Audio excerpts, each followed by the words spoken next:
我怎么会在这儿？还是梦里吗？我是谁？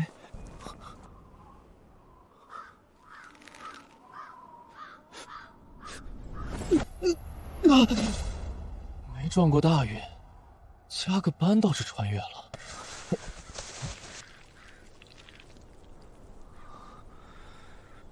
这心脏都被洞穿，也能活过来，只是这开局多少也有些凄惨了。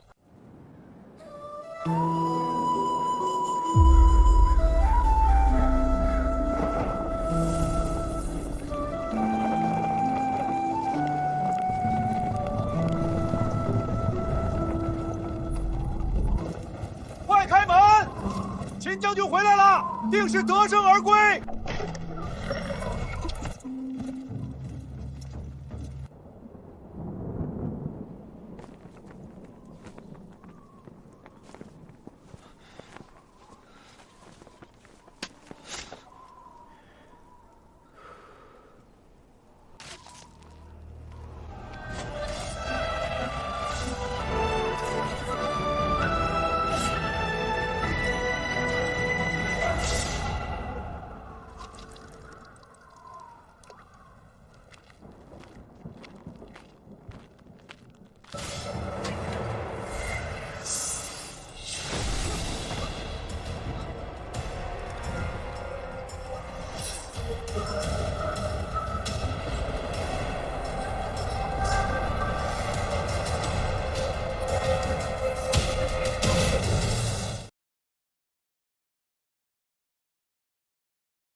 我怎么会突然昏倒了？我好像睡了很久，做了一个很长很长的梦。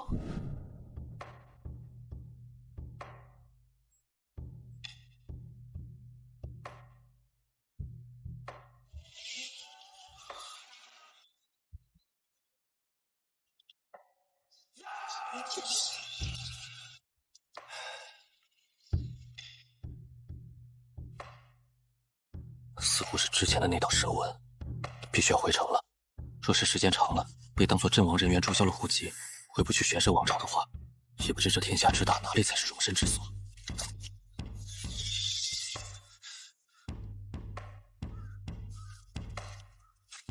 对了，差点忘记这个，当兵的怎么会把剑丢下？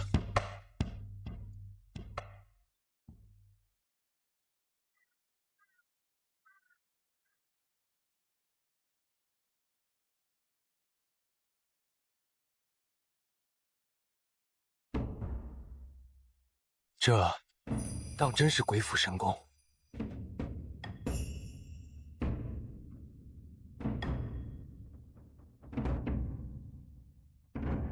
站住！前方何人？我本是先锋营士卒，跟随秦将军出城迎击敌寇，只是不幸负伤昏迷，沉睡至今方才醒来。秦将军早已在数日前回城，昏迷这么多天，如何还能醒过来回城？战场昏迷，这和死了有什么区别？何况还是3天。先锋营竟然也全军覆没！说，是不是海盗那边派来的奸细？若是不信，你便带我回营，自有营中弟兄为我验明正身。只是你们这种对待我们出征弟兄的态度被秦将军知道，这份窝囊气就算我可以受，也不知道秦将军会如何处置尔等。你个牙尖嘴利的小娃，捆了，带回大营交给将军盘问。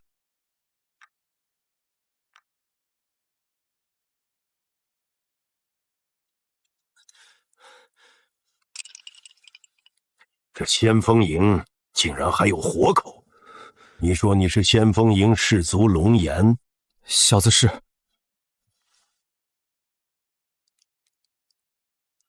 但在名册上，你已经是个死人，整个先锋营无一人生还。回将军，小子在战场负伤昏迷，醒来时战事已然结束，也是回到城中才听闻已然过去3日。哦，我已命人收拢了所有士卒的身份令牌，如此死局，你又是如何活下来了？小子不敢欺瞒将军，至于如何活下来，我也不甚清楚。你可有凭证？小子年方13，家住龙游城西的青石山下，自小与爷爷相依为命。年前爷爷病逝，小子便应召入伍，加入到先锋营，未能建立功勋，还差点战死沙场。核验名册。禀将军，籍贯年岁征召记录皆能对上。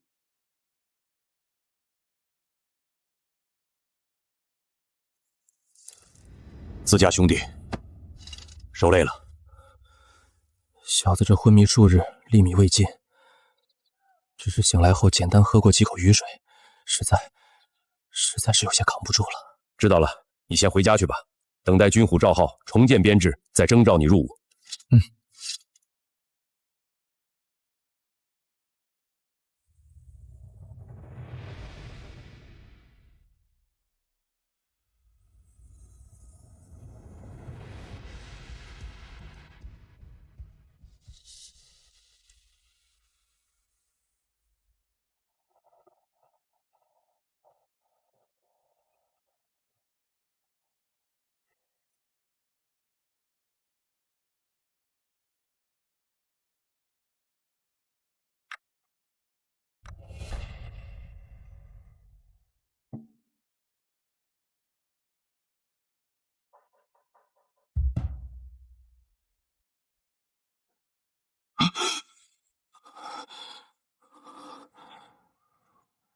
拥有如此威势的一剑，也似乎无法破开某些枷锁吗？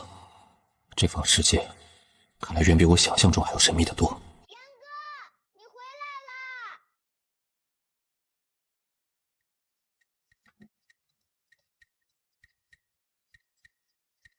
小石头，李叔，元哥，你总算回来了。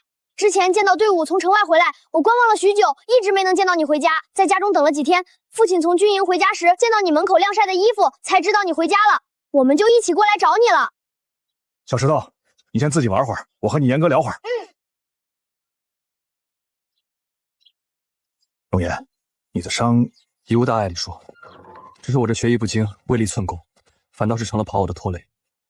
回来就好，当初不该让你年纪轻轻便去从军，谁料海盗竟能跨海而来。先锋营如今也只剩你一人，其余将士都已染血沙场。如今战事频发，也不知海盗何时又会席卷而来。我如今孑然一身，若是龙游再起战事，我想重归行伍。我不愿做苟活下来的那个人。难得你有此心性，往后的日子，我若有空闲，也来与你操练几招，以免以后战事再起，再无防身手段。战场太过凶险，多学一份本事，便多一分活下去的机会。那就多谢李叔指导了。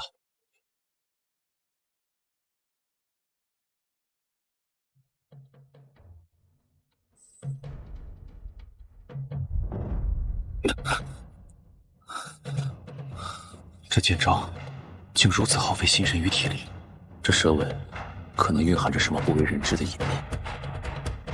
罢了，还是练好基本功吧。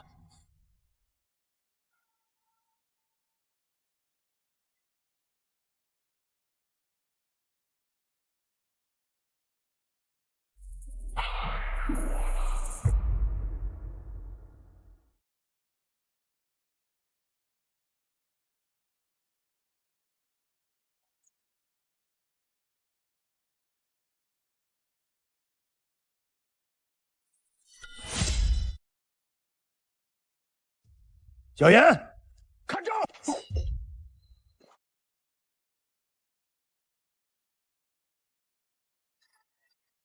我像你这么大，能把柴刀握稳就不错了，哪敢想耍剑？你这小子真是块练剑的好料子。现在已有我几分活后，再练些时日，怕是要把我这石老虎比下去了。李叔，您说笑了，这不是战场地没有使出全力，处处都在让着我。嘿，你少来这套，我几乎没留手。哈哈，你的进步速度远超常人，现在就算是军中老兵，也无人是你的对手。不过，除了那位，坐。最近北方战事频发，我估摸着我们龙游城的太平日子也快要到头了。我在军中听闻，之前那伙海盗似乎又有卷土重来之势，要不了多久，可能又得闹出动静。既然如此，我想早日归队，既能再好好磨练磨练身手。要是真的打起来了，我也能及时出一份力。罢了，我回营替你打探，有消息就来告诉你。李叔，成了吗？能归营了？小严，事情成了，只是这规矩不能废了，还需要考量一番你的身手。明日你便随我回营。将军，难不成认识我？明日见了面你就知道了。将军，先锋营龙岩带到。知道了。原来是将军您。不必多礼，我们也算故人。前次海盗来犯，我破军营主力正驰援西岭，秦将军没办法，才让刚组建的先锋营顶上。路途太远，援军赶不及，才让弟兄们。但先锋营没有孬种，若不是你们死战不摧，龙游城怕是也是要被战火所覆盖。本将姓楚，名奎，现为破军营营主。昨日李虎把你夸得天花乱坠，我且问你，伤势可痊愈了？多谢将军关心，早已痊愈。好，既上过战场，便不算新兵。虽有李虎担保，但军中规矩，实力为尊。你若通过考测，可直接入我破军营；若火候不足，便需在新兵营再打磨几月。随我来，你去，与他们逐一切磋切磋。让我们看看，这块石头里到底藏着几分玉。请，请。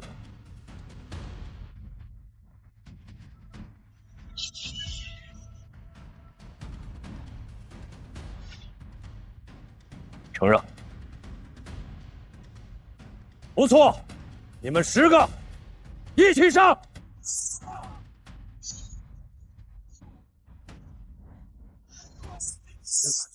实力也是不错，在10人战阵下仍旧能有抵挡招架。不过还是太过年轻，一直防守如何能够脱身破局？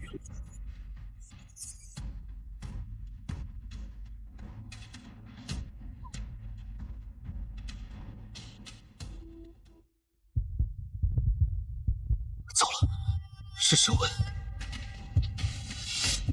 军中所学剑招，只求杀敌保命，最忌花里胡哨。你这一剑却专挑破绽，意在先发制人，诡谲难测，根本不是军中招式。说，你这到底是跟谁学的？我也不知为何，只是感觉他们步步紧逼，下意识想要脱身突围。我时常与龙岩交手切磋，他的剑路我非常熟悉，也是我一步步看着成长的。许是因为学了我的剑招。将军您也知道，我在沙场上所练就的，皆是一些应急搏命的路数，许是一些招式被他瞧着学了过去。不敢欺瞒将军，当时实在慌了神，一时间不知该如何脱身。如此说来，倒也合理。龙岩，此番切磋下来，你的本事已然具备入营资格，后续便你编到李虎队下，听从他的调遣。一切听品将军的安排。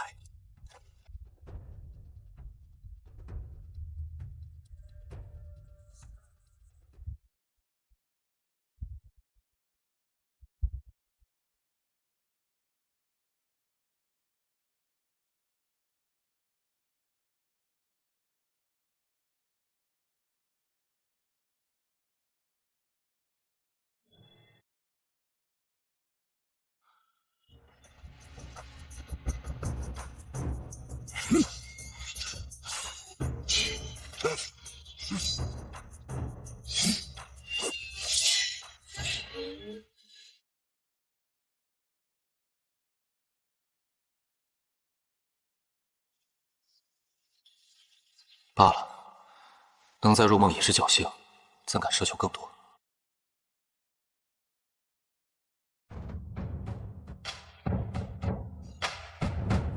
这神文竟然能有如此真实的传承！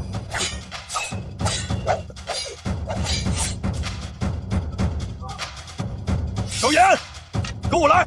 楚将军急召。人到齐了，便说正事。你们也知晓，海盗有卷土重来之势。刚刚收到书信，海宁府的海盗已全数退去，看路线似是沿水路往龙云而来。唤你们来，是因你们几个是破军营中身手最拔尖的。这段时间需加强沿海防扇，谨防海盗渡江登陆。唐青、胡炳听令，命你2人回营，挑选精锐20，每日辰时至申时沿海巡逻，务必谨慎隐蔽，密切观察海盗动向。是，我等领命。李虎、龙岩听令，在。命你2人也选精锐20人，每日戌时至寅时巡逻，同样需隐匿身形，不可暴露。此番李虎为主，你做副手，多听他安排。上次上战场险些丧命，这次千万当心。是，将军放心，我一切以礼数为主。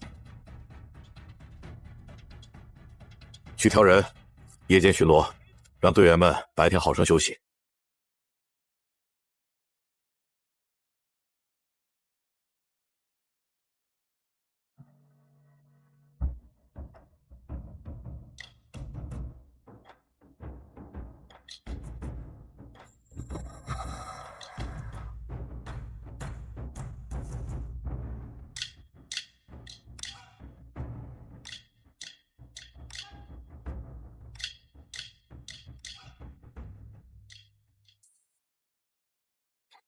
以此地为界，沿着岸边各自寻觅隐蔽。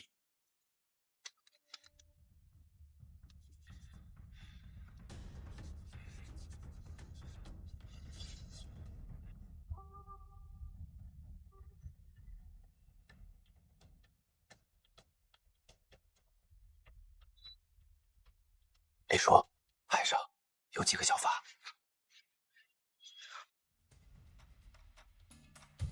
小心戒备，有海盗来袭！是。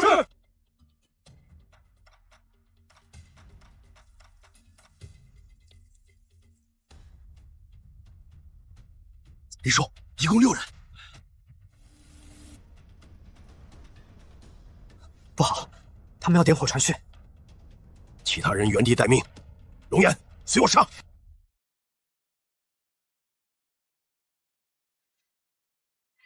什么人？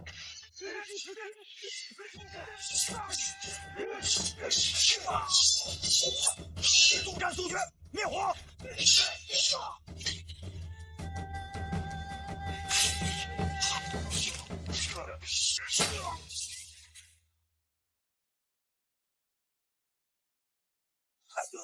快灭火！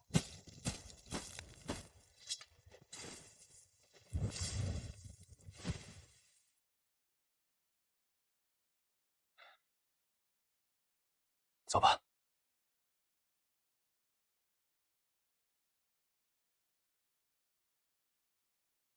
火虽灭了，但方才那片刻光亮，不知是否已被远处的海盗瞧见。若被察觉，龙游城怕是难逃一战了。这玄蛇王朝果真是富得流油，海宁那座小城就捞到多少宝贝？等拿下龙游城，叫他们连裤裆里的土板都吐出来！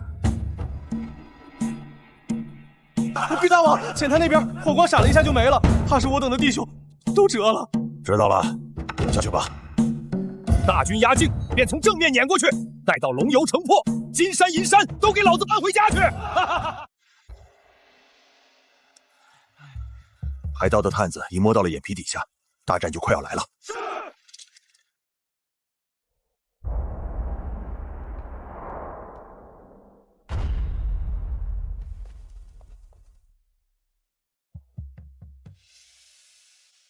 回来了，辛苦，先去歇着吧。昨夜于浅滩突遇海盗斥候5人，已记住格杀。卑职推断，海盗主力恐已加倍。你的推断多半没错，敌情不明，兵力心寡未知。城外那片林子，日后巡抚房是需加倍警惕侧翼。正面下去，我龙游高墙后绝非海宁可比。只要守稳城墙，休想越雷池一步。将军所言极是。我们龙游城就算海盗众多，只要坚守城楼，海盗定会知难而退。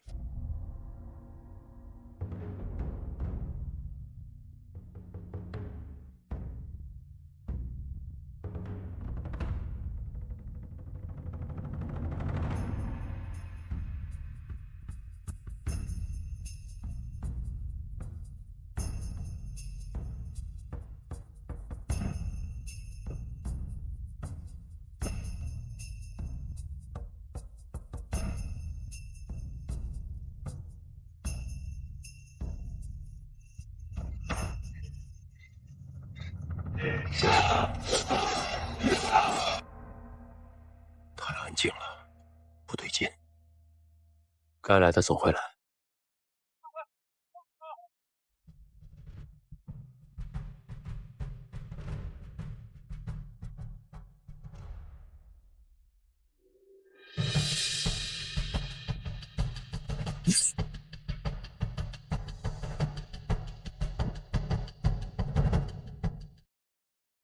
虎哥，你说这些海盗会不会转道往别处去了？虎哥，我跟你说，最近听闻家中给我寻了一位良家，就等着咱能够回家去见见嘞。你个老光棍也有人能看上啊？虎哥，你就不要再取笑我了。当年听我母亲的话，男子汉就应该从军入伍，天天躲在家中像什么话？那年我从军时，背着一把柴刀，边跑来军营了，那会儿可引着旁边的人直发笑呢。我要是有你这一半的功力，何至于光棍至今？何叔，您说的太过了，我也没有像您说的那般厉害。虎哥，你可得许我一些假了。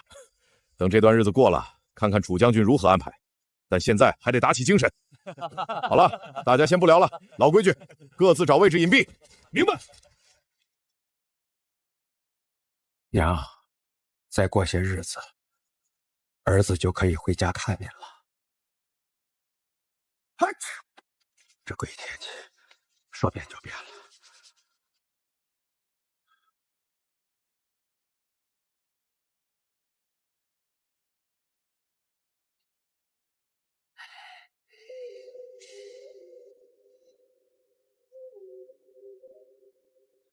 动手，各自寻找目标，一个不留。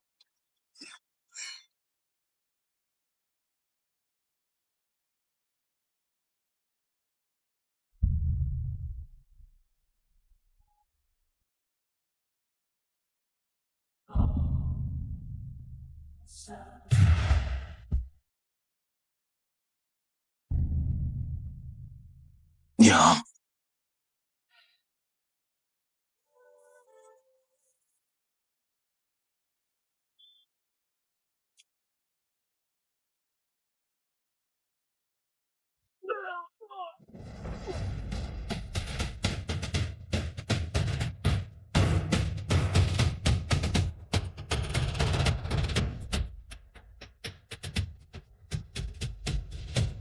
李叔，小心！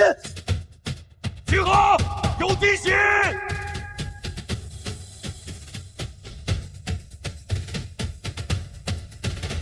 竟杀我这么多兄弟！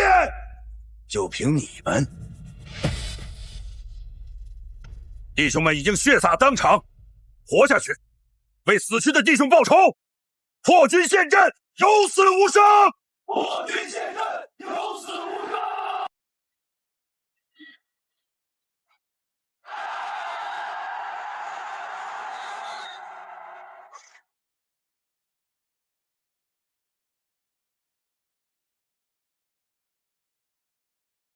破军陷阵，有死无伤！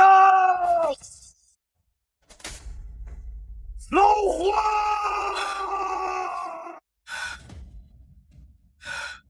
杀光他们！你需要力量。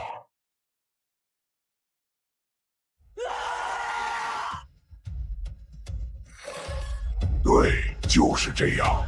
拥抱力量吧，唯有力量，你才能掌控一切。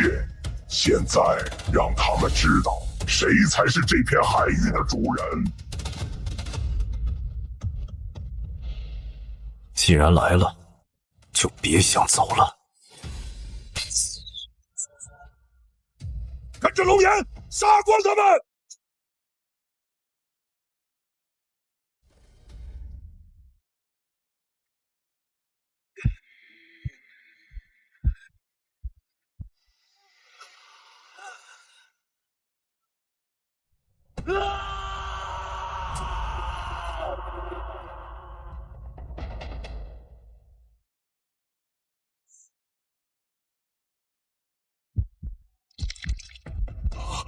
少爷，你怎么了？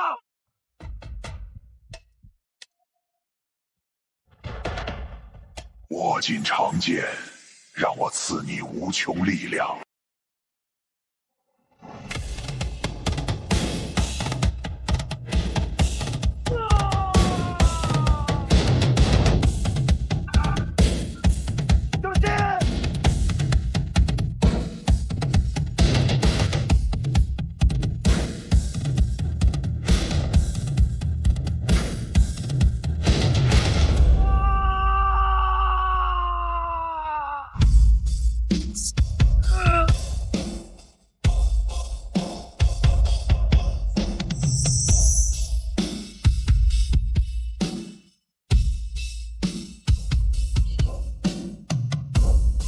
我还能战。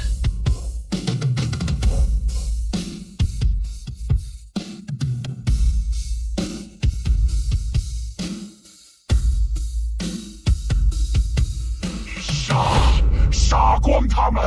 我的力量无穷无尽。只此一次，自求多福。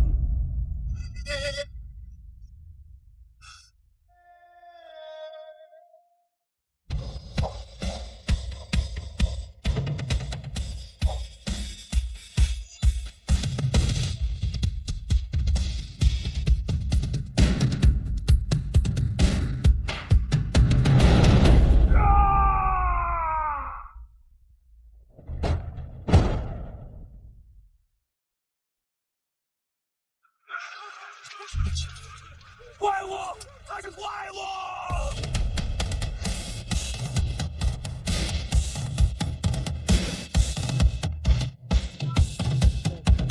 看看你周围，这些都是你杀的，你的兄弟们都在看着你啊！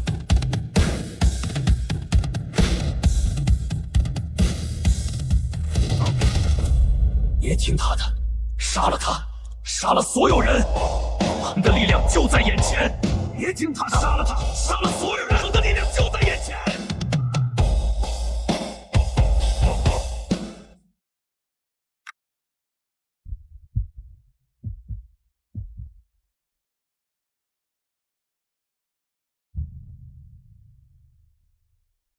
你在干什么？杀光他们！你不想报仇了吗？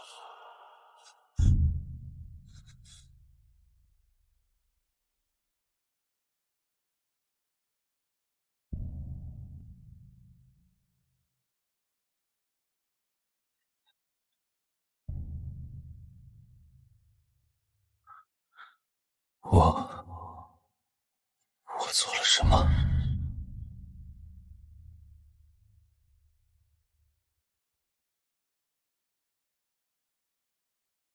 萧炎，你怎么样？我没事。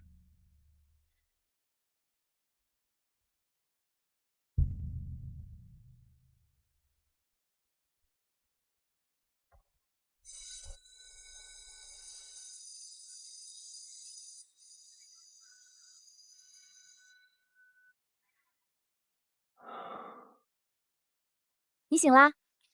你这次月考语文考了140，厉害死了！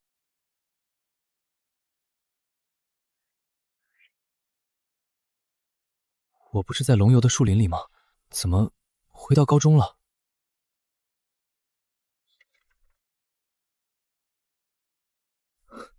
只有语文认真答。你发什么呆呀？考这么好还不开心？没有，开心，当然开心。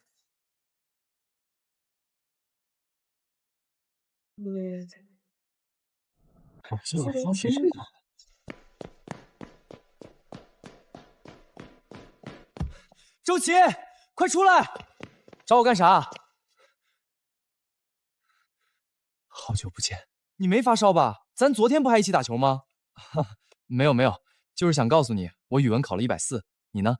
啥？你考140？我才120，你天天睡觉咋考这么高？哈哈，运气，我就来吹个牛逼。走了。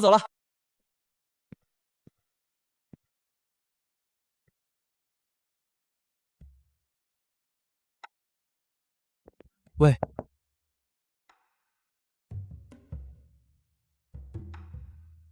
你上来干嘛？我喜欢你。我知道呀。龙岩，醒醒！你别吓我，醒醒啊！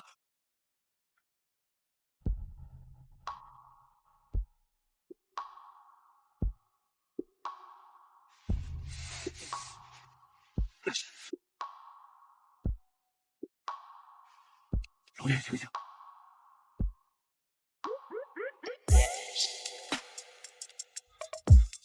绿，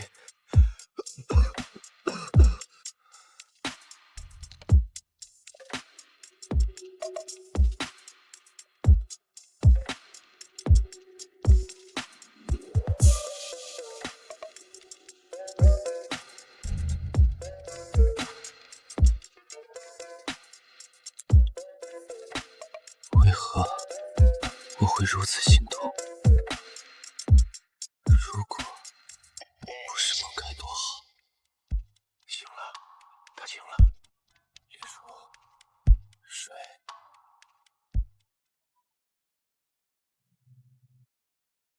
没事就好。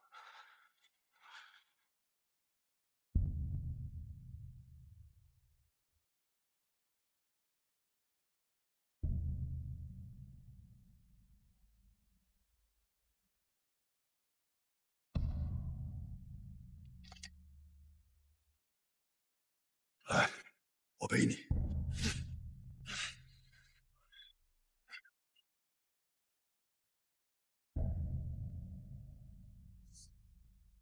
李叔，他们会不会觉得我是怪物？你是救了我们的人。回去后就说昨夜是我用了火油烧退海盗。胡哥放心，我们晓得，如果没有小言，我等怕是全部埋骨于此了。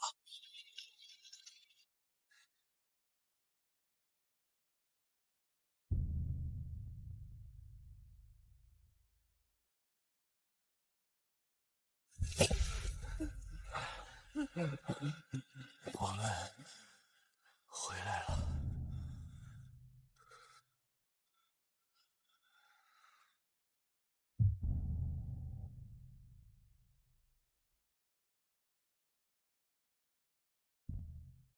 这座城不仅藏着百姓平安，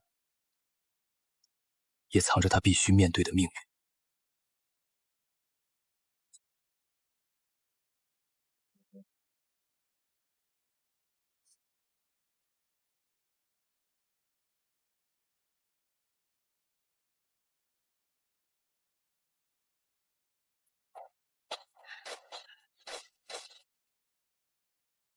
辛苦你们了，回来就好。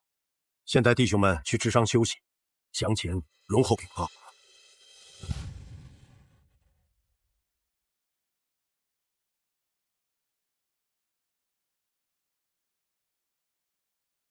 带2队人去城西林地，收缴兵器，收敛弟兄们的遗体，务必一个都不能落下。遵命。你们先回去歇着，我背小严回去。福哥保重。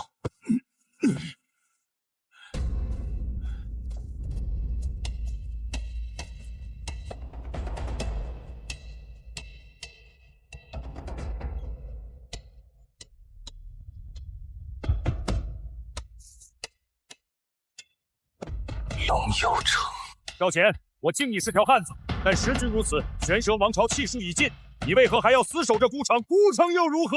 无缘又如何？只要我赵简还有一口气在，尔等休想偷开龙游城门！犯我玄蛇王朝者，虽远必诛！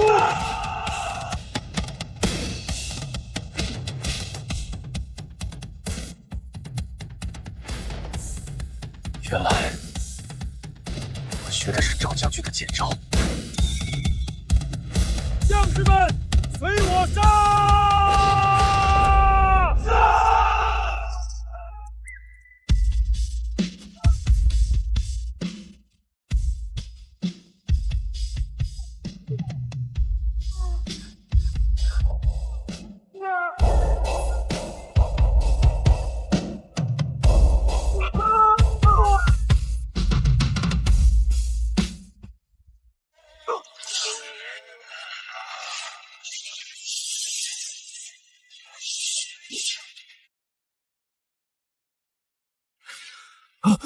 为何如此真实？那是过去，还是未来？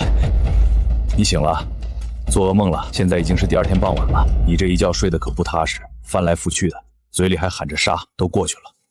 李叔，谢谢你。吃完歇会儿，我们得把昨夜的情况禀报清楚。大战江海里，始终挥之不去梦中那片血色沙场，还有赵简将军那句仿佛穿越时空，犯我玄蛇者，在他的耳边久久回响，虽远必诛，不绝于耳。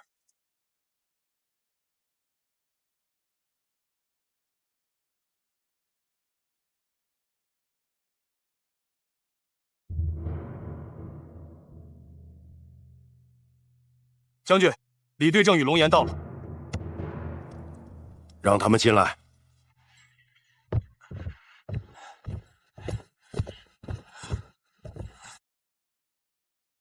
最近辛苦你们了，弟兄们的遗体我已派人收敛，明日便安排下葬，抚恤各自家属。谢将军。哎，这次竟然又折损了这么多弟兄。我虽派人到林中查看，只知战况惨烈，但他们只看到残局，具体经过还得你们给我仔细说说。李叔，你来说吧。林将军，昨夜我等按约定时辰到城西密林巡逻，此前海盗皆是从浅滩登陆，我等便将主要精力放在浅滩方向盯防，却未曾想他们竟绕到了我们，飞而上。你推测的应是不错。我派出的亲兵也在山崖处发现此物，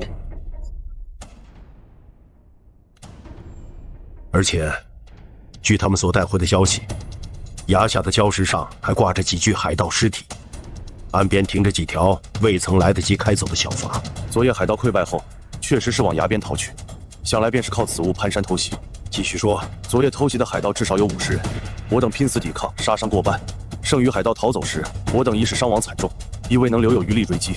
据前兵所说，现场出现的黑炭一般的尸体碎块，这又是怎么回事？回禀将军，那是卑职随身携带的火油所致。本是想着夜间寒冷，若需休息，可生火取暖。昨夜战况危急，海盗人多势众，卑职迫不得已点燃灌木，火借风势烧到海盗身上，烧死不少海盗，才将他们逼退。哦，真是如此。卑职不敢欺瞒将军。姑且信你。军医说，你的伤似乎很特别。将军不必多言，你们先下去吧，回家休养几日。这段时间尽量不要出现在营中。是，过几日我会派人唤你们，随我去一趟秦府。龙岩身上的伤甚是奇怪，没有刀剑创口，全是鳞甲撕裂式的红痕，皮肤摸着发烫，像是被烈火烤过，却又没烧穿皮肉。你真以为替他隐瞒就能护他周全吗？瞒又能瞒多久呢？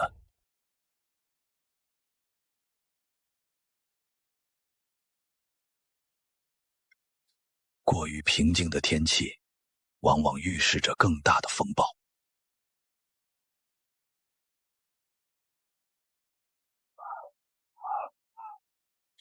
走吧，先去药房抓药。你这伤耽搁不得。海盗不会给我们太多喘息的时间。似乎已经很久没见过这般热闹的街道了。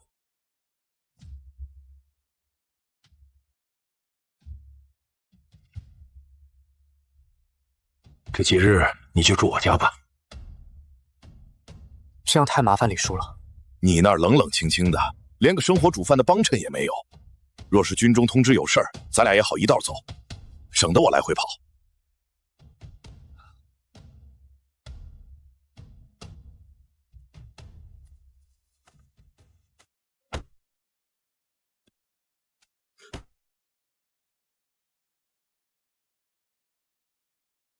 爹，龙岩哥哥，走进屋去，你婶子留了热粥。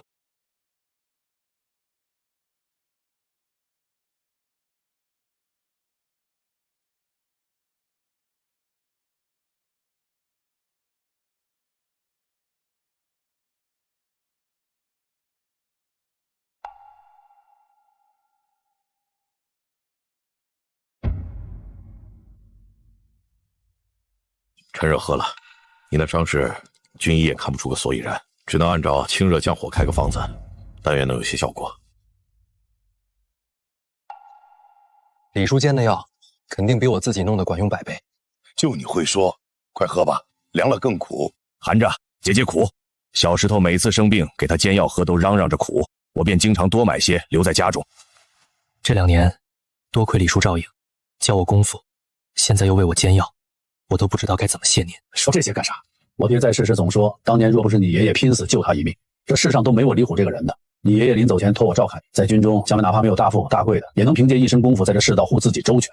谁料，好在当初你是回来了，现如今在我眼皮底下，总不能再出岔子。不过小严，有句话李叔得问你，那晚的事儿，楚将军恐怕已经起疑了，否则他不会突然说要带我们去秦将军府上。秦将军乃是大将，我等营中小卒1年难见一次，你说他喊我俩同去，这是要做什么？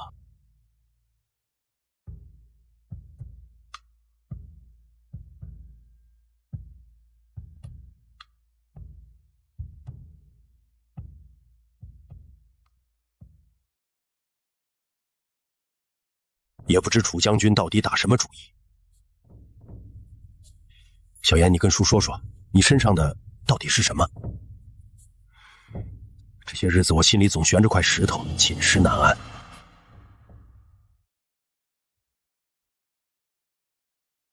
李叔信我，我便不瞒您。这蛇纹是上次先锋营出事之后，不知怎的突然冒出来的，之前连一点征兆都没有。夜里常会做些怪梦，梦见陌生的古战场，还有成套的剑招。醒了之后，那些招式就像刻在脑子里一样。可那夜在雪林里突然那样，浑身发烫，生出鳞甲，连剑都燃了起来。我自己也说不清缘由，就像就像被什么东西附身了一样。你谨慎是对的，这般异状若是传出去，少不了旁人嚼舌根，甚至会引来杀身之祸。只是恐怕也瞒不了多久了。军中流言四起，再加上楚将军那心思缜密的性子，先等去了秦将军府再说吧。海盗没退之前，你是军中的功臣，楚将军不会坐视不管。你在军中总有人护着，只能走一步看一步了。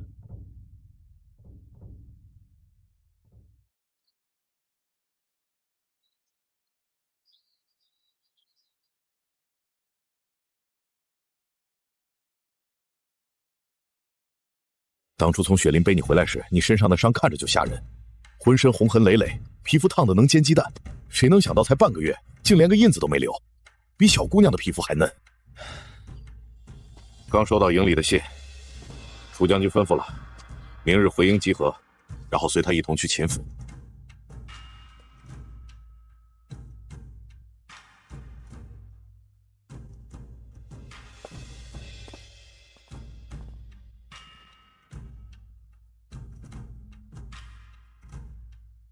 准备一下，我们去秦府。检查一下马匹和行囊。是。海盗又要来了，这次的动静恐怕比上次还大。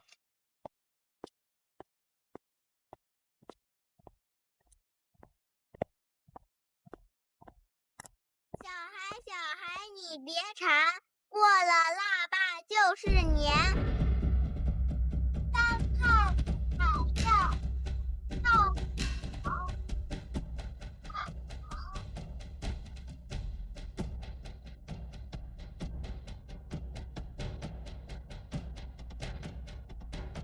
我没事。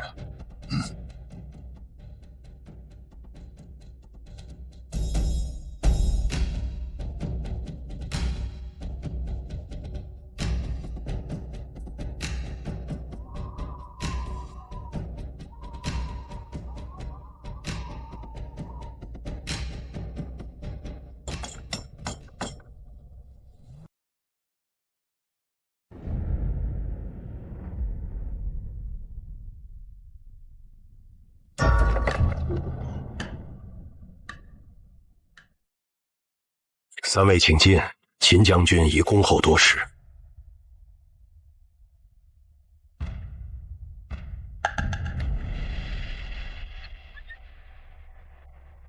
下去吧。坐吧。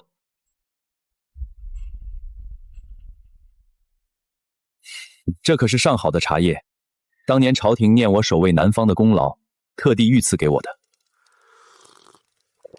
寻常日子我也舍不得喝，今日邀你们来，一同尝尝。好茶，清冽回甘，也只有秦将军这般功勋卓著之人，才配得上这御赐佳名。我等今日算是沾了将军的光了。今日唤你们来，是知晓了前些日子雪林遇袭之事。禀将军，此事乃是我的分内之责，只可惜那些战死的弟兄，再也回不来了。老楚已将大致经过告知于我，但有些细节我还是要当面问一问。我听老楚所言，有些地方我们还有一些疑惑，唤你们过来也是想要了解了解，希望你们能够如实回答。秦将军尽管开口，卑职必定不敢欺瞒将军。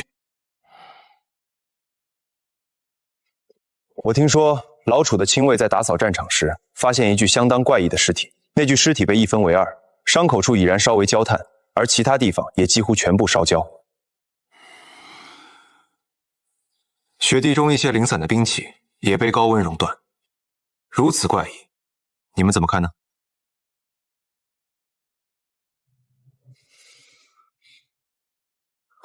禀秦将军，这是因为卑职火油所致。好了，李虎，这个理由说给3岁小孩听听也就罢了。龙岩，你来说吧。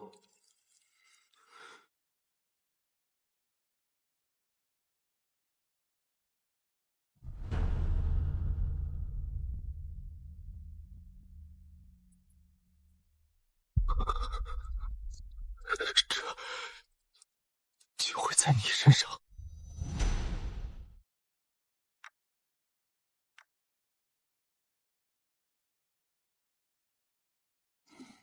难道将军曾见过这蛇纹？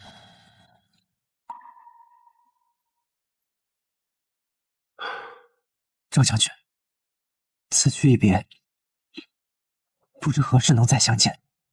走到这一步，已是别无选择。渡海之后，前路未卜。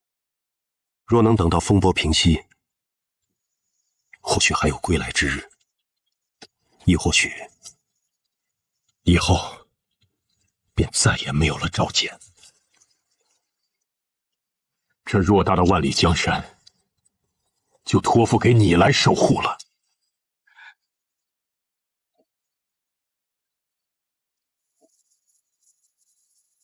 赵将军，千万保重！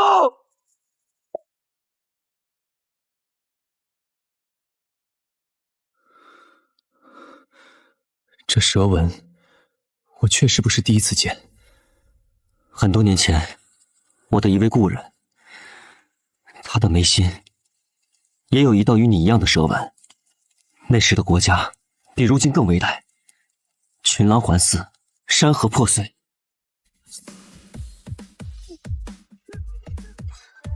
我那时只是他麾下一名副将，随他南征北战。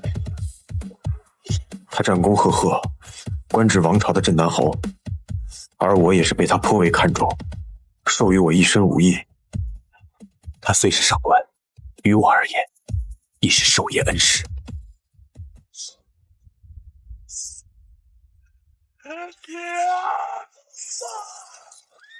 而后的一场死战，被迫暴露了自己深藏着的秘密。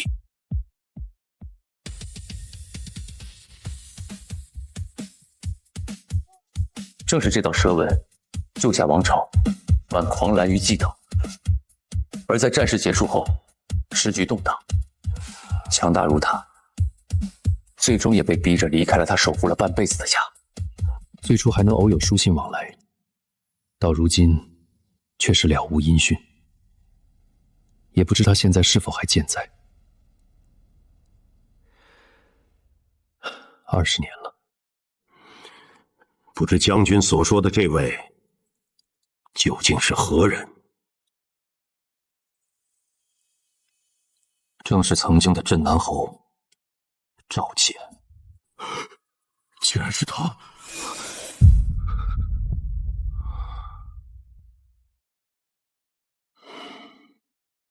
你认得赵简将军？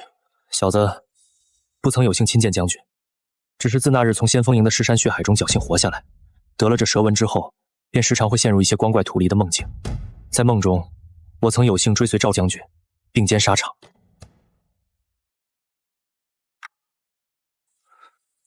当真如此？的确如此。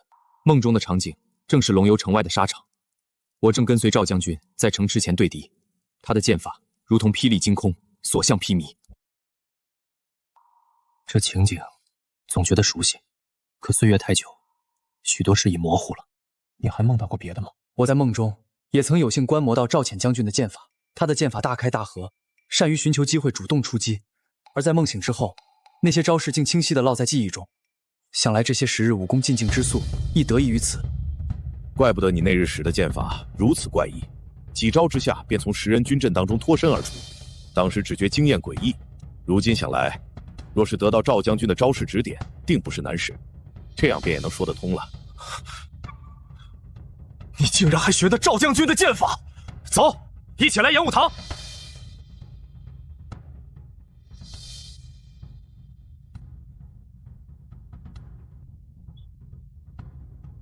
接着与我过几招。请将军指教。小子学武不过1年，还望将军手下留情。你只管全力，我倒要看看你从赵将军那里继承了几分真髓。小心了！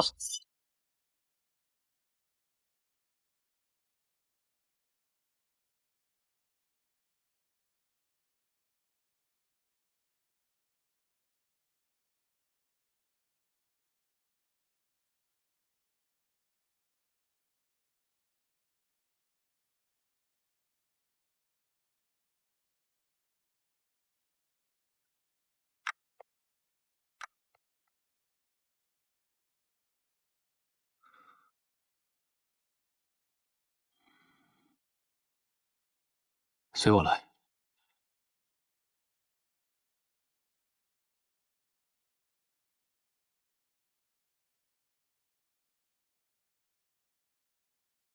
跟我来。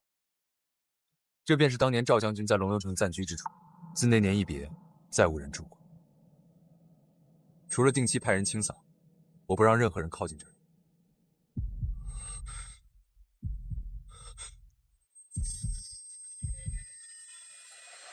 小严，这是赵将军渡海前留下的。当年他走后，我曾数次派人沿此航线寻找，始终音讯全无。这幅图你收着吧，也许将来会用得上。还有一物，这是他远行前托我保管的，待时机成熟，交予真正需要之人。我翻看过几次，却始终不解其意。直到这里，我才明白他说的需要之人究竟是什么意思。这里再没有他留下的东西了，随我去书房吧。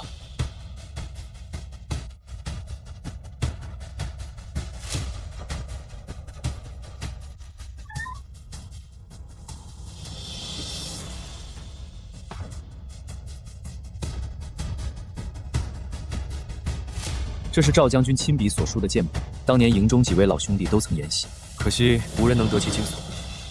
我苦练20年，也不过堪堪悟出半时。你所用的那招惊鸿掠水，与赵将军当年所使，仍有云泥之别。这本来就是他的东西，你与他有缘，或许这世间也唯有你能让他发挥真正的价值。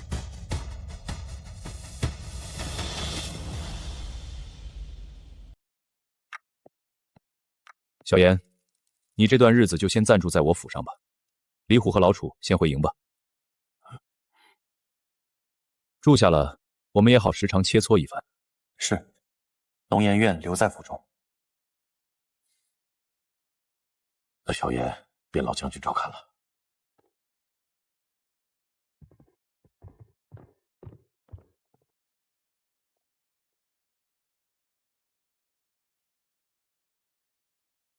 小严，这段日子你便安心住在我府上，你就当是自己家中，不必拘礼。留你在此，一是因龙游城外海盗猖獗，局势日紧。你随我一同操练，若战事再起，至少能在乱军中多一分自保之力。其二，你身上的异术，恐怕也在城中传开。月夜下粉雪林，身披鳞剑自燃。童子童子莫近瞧，小心火蛇寇难逃。的确，已有童谣在传，只是不知到底是何人散播。此事比我所料更快更广，看来当夜便有人将消息散了出去。从今日起，你尽量少在营中露面。我会命人告知老楚，将你调作我的亲兵，待到众人逐渐忘却此事，再做打算吧。是，龙颜听凭将军安排。赵简将军与我是上官，更是恩师，你也算是得到他的传承，便不必如此生分。往后在府中随你喊李虎那般，叫我一声云叔便好。云叔，小严，你眉心的舌吻，若非生死关头，万不可施于人前。这话你要刻在心里。我明白，不瞒云叔，当初发现此事后，便一直以黑金遮挡。你心中有数便好。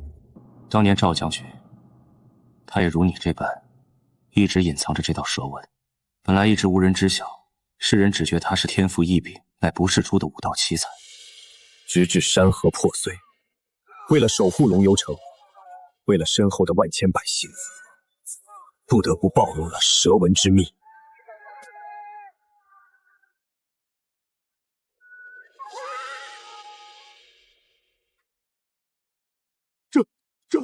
那时我便一直跟在他的身边，而后赵将军率军反攻，一寸一寸收复失地，终令王朝国祚得序。他因功封侯，荣极一时。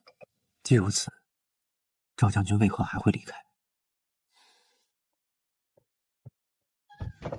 你在偏院见过他那幅字“一腔孤中朝日月，奈何深殿笼阴霾”。当年赵将军何等意气风发，京城发生何事，我也不知。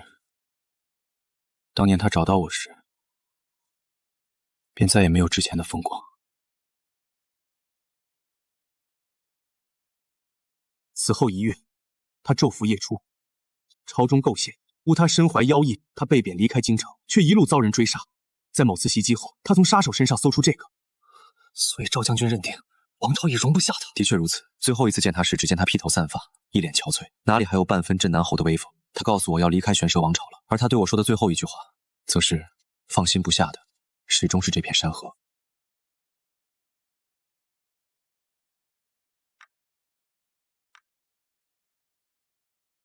原来赵将军是怀着这样的心情离开的。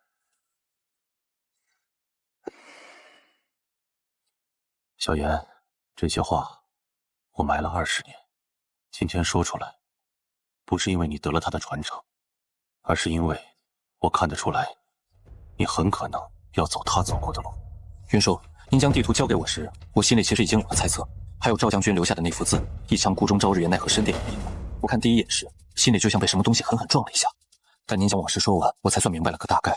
您可知道他究竟来自何处？这令牌我查了20年，至今毫无头绪。但大体能猜出几分。能在京城布下那样的人物，能让堂堂镇南侯狼狈至此。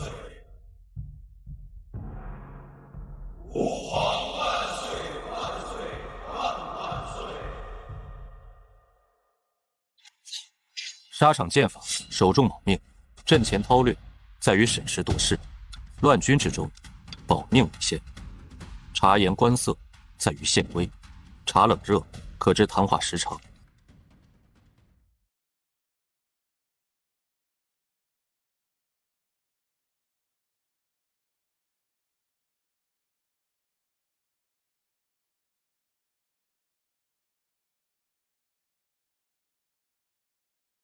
雪开始融了，不知这份平静还能维持多久。小少爷，地上滑，您小心些。等咱们清扫干净了，您再出来走动。有劳虎伯。小少爷还是这么客气。您来府上1个多月了，初见时便是这般谦和模样，如今还是一样。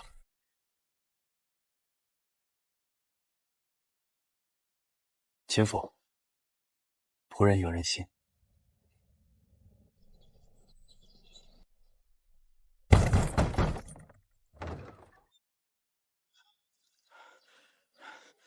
请继续请，速带我去见将军。李虎，你匆匆而来，应该不是专程来看小妍的吧？将军，海盗大举来袭，巡逻队在龙游东南浅滩，望见至少30艘海盗舰船，正朝岸边逼近，请将军速速回营，主持大局。走。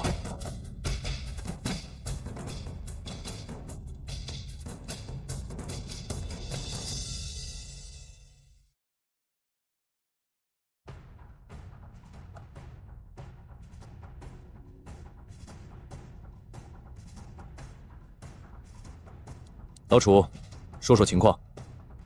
禀将军，海盗船队共37艘，已于半个时辰前全部靠岸登陆。据哨探回报，登岸人数不下5000。5000，如此规模，已非寻常劫掠。他们要的是龙游城。禀将军，营中现有可战之兵2173人，其中老兵1042人，余下皆是去就冬末新募，操练不足2月。救援呢？已派快马往海宁临昌，但海宁上月刚遭海盗洗劫，元气未复，恐难抽调大批援军。临昌城小兵寡，至多能派300人，其余城池距离太远，怕是远水难救近火。先去城楼。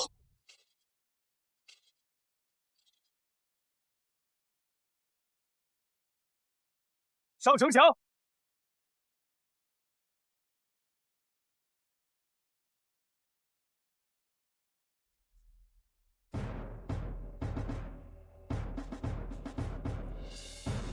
看清楚了吗？这就是你要面对的。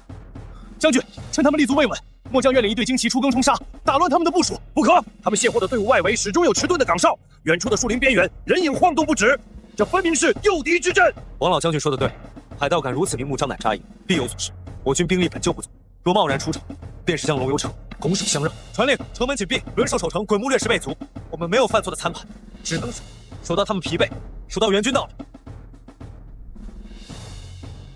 吼什么？敌人还没上来呢！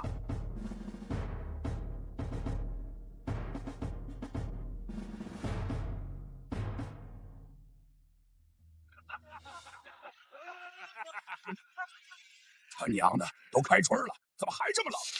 等咱们打进龙游，住进有钱人家里，老子要一天换一个娘们暖被窝。龙游城就在那儿，跑不了。玄蛇王朝现在四面漏风，南边哪还有兵能来救？咱们就算围而不攻，饿也能把他们饿死。等城破了，金银粮食、女人要什么没有，总比待在那个鸟不拉屎的破岛上强。副总大人，前些日子派去试探的那队人回来说，在城里遇到了怪事。火蛇嘛，老子走南闯北几十年，火蛇见过吗？这个怂打了败仗编出来糊弄鬼的。我侄儿也在那队人里，不管那火蛇是真是假，都得防着。老大放心，就算真有龙，咱们也把它宰了炖汤，正好给兄弟们补补身子。传令下去，今晚加强戒备。他们不敢出城最好，要是敢出来，这龙游城就是咱们的了。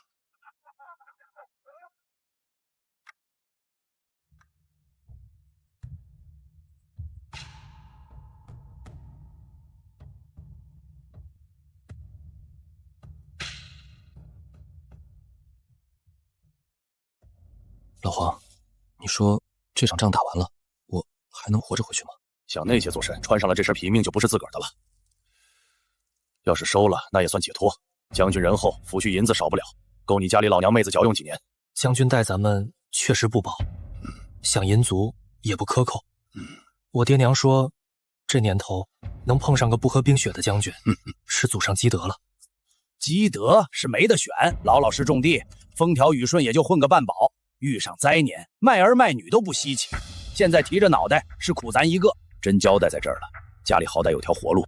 等真打起来，攥紧你手里的家伙，眼睛放亮，多砍一个是一个。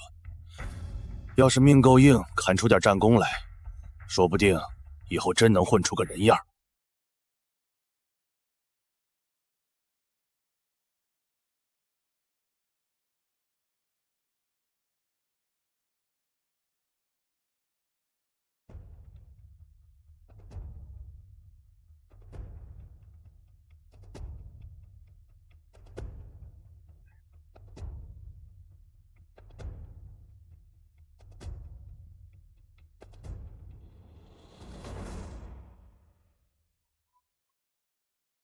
海盗沉寂了一整天，这反而最危险。夜色是最好的掩护。将军说的是，今夜必须万分警惕。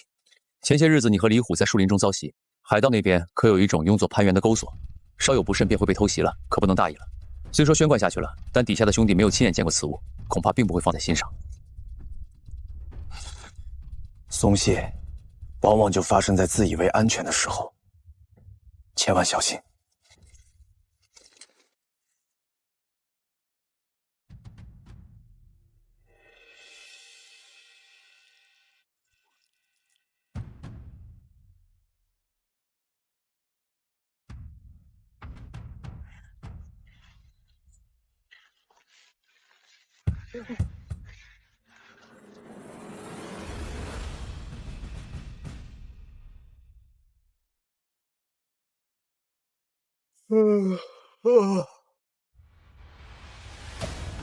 有海！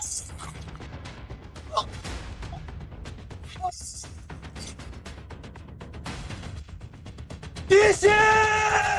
有敌登场！东侧！东侧！东侧！小子，好样的！按住伤口，剩下的交给我。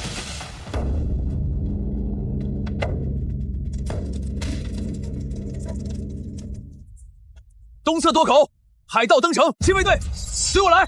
弓弩手压制墙外钩索，其余人固守板位，防止声东击西。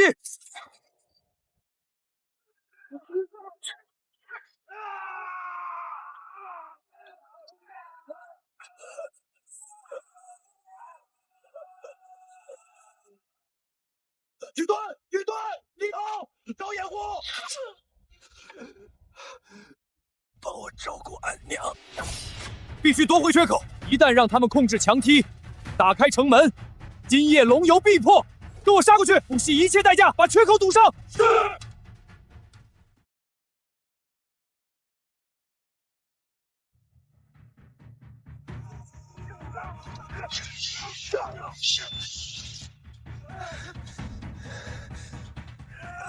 不要停，往前冲！盾牌手上前，堵住缺口，将他们砍下去！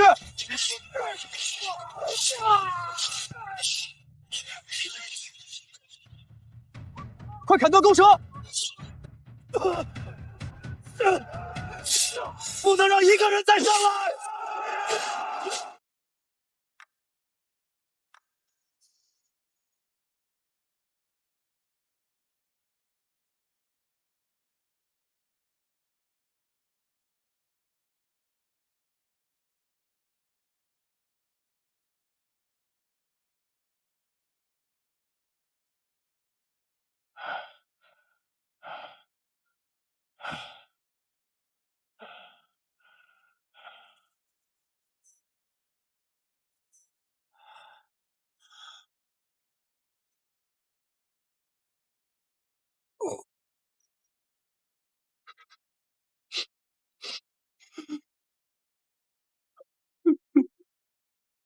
爬上去还能被打退，整整3队精锐，堆了100多条人命，就换来一句他们抵抗顽强。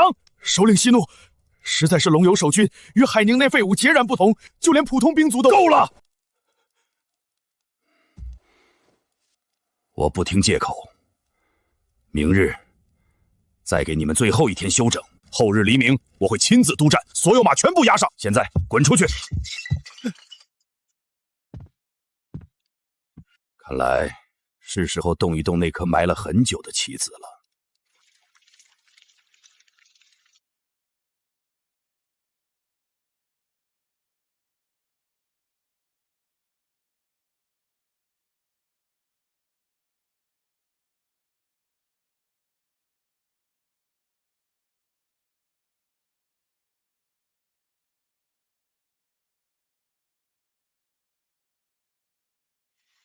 喝茶。小子，你叫龙岩对吧？是，小子龙岩。敢问前辈是？呵呵，仔细看看，不觉得眼熟吗？赵将军。认出来了，心中有货。是，先前梦中见您，并非如此模样，而且那似乎只是残留的印象，并无意识。现在你忘了，你收着一样我的旧物，那本帛册。正是，它并非凡物，你以蛇纹之力日夜感应，加之昨夜血战，煞气与心力交织，终是触动了其中封存的一缕神识。此处可算是那书册之内，亦可是你我意念交汇之境。至于模样，皮相而已。20年前执剑守国是我，20年后闲坐饮茶亦是我，而我寻你至此，便是为了他。这蛇纹吗？正是，此纹非胎中所带，亦非血肉可生，你能得知，想必是机缘与命数交织，于某种交界之处被他选中了。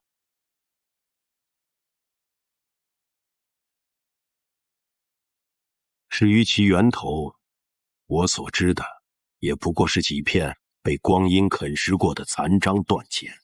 我亦是在古籍之中有幸见过，此界曾有真龙遨游，其手枕星宿，其尾扫幽冥，和他们行云布雨，润泽草木，更施长着四季流转、地脉流转，乃至万物生灭的天地书籍。然逢混沌大劫，天倾西北，地陷东南，龙族尽皆陨落，龙血浸透九州，龙骨化作山山，龙息散为风云，而他们那不甘散去的精魄，便化作亿万光尘，散入山川河岳、日月星辰。其中最为桀骜的几缕本源龙魂，却拒绝与天地同化。他们在人世飘荡寻觅，最终与那些在历史洪流中跌宕起伏的人族气运产生了诡异的交染。气运盛时，龙魂复之，可铸就一代天骄，荒服山河；气运衰时，龙魂逝之，亦能催生绝世魔头，颠覆乾坤。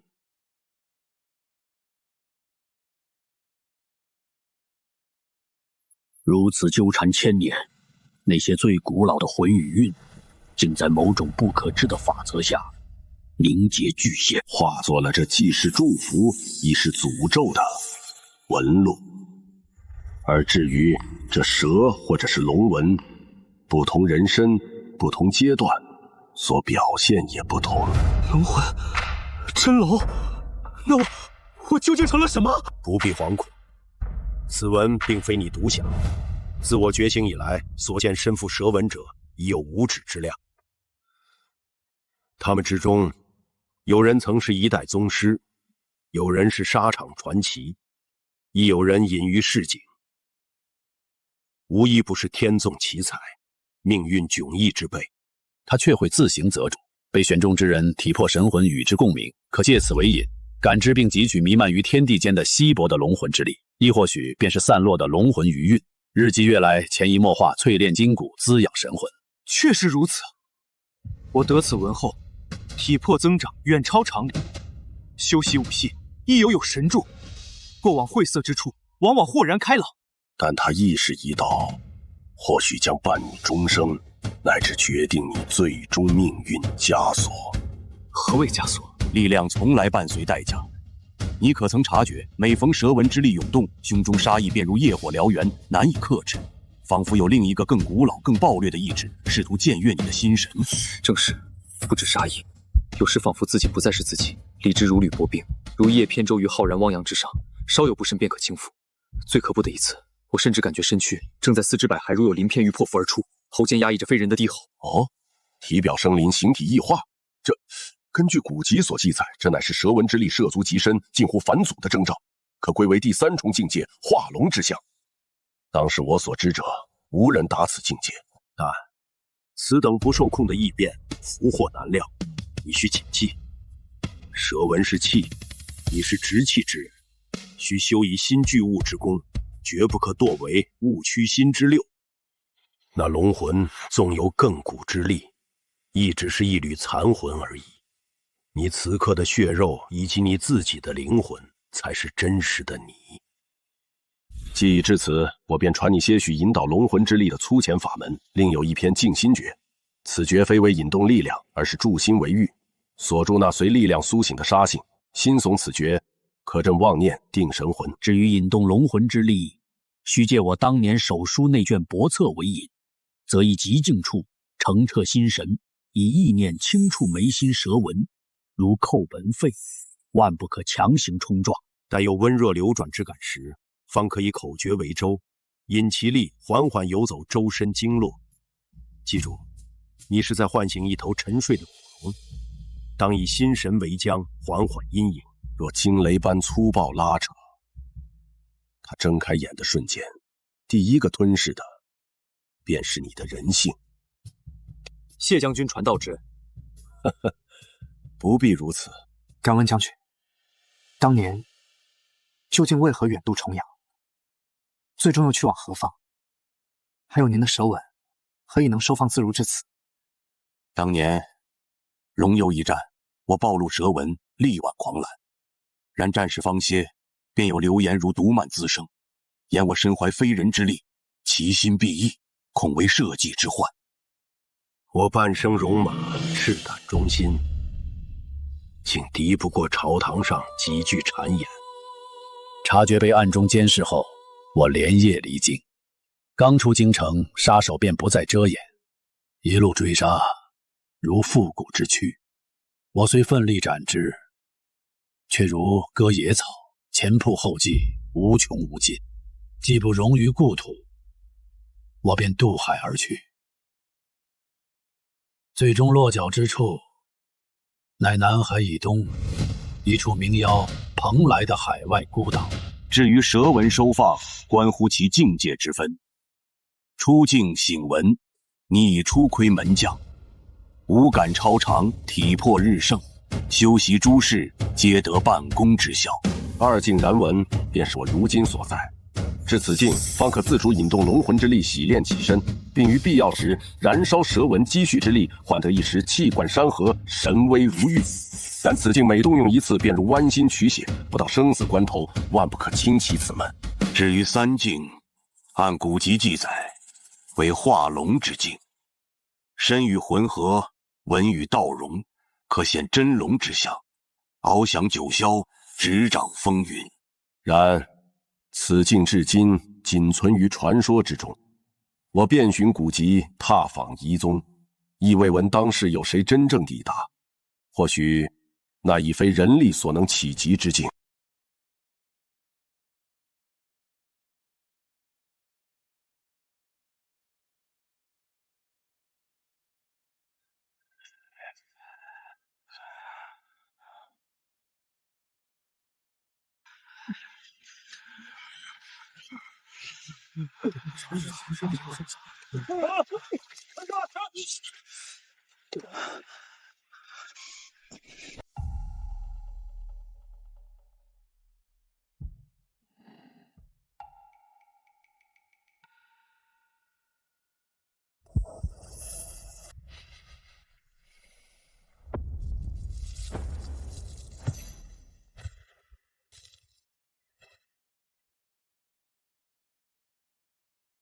心若冰清，天塌不惊，万变犹定，神于气境，尘垢不沾，俗相不染，虚空凝密，浑然无物。严小大，将军找你。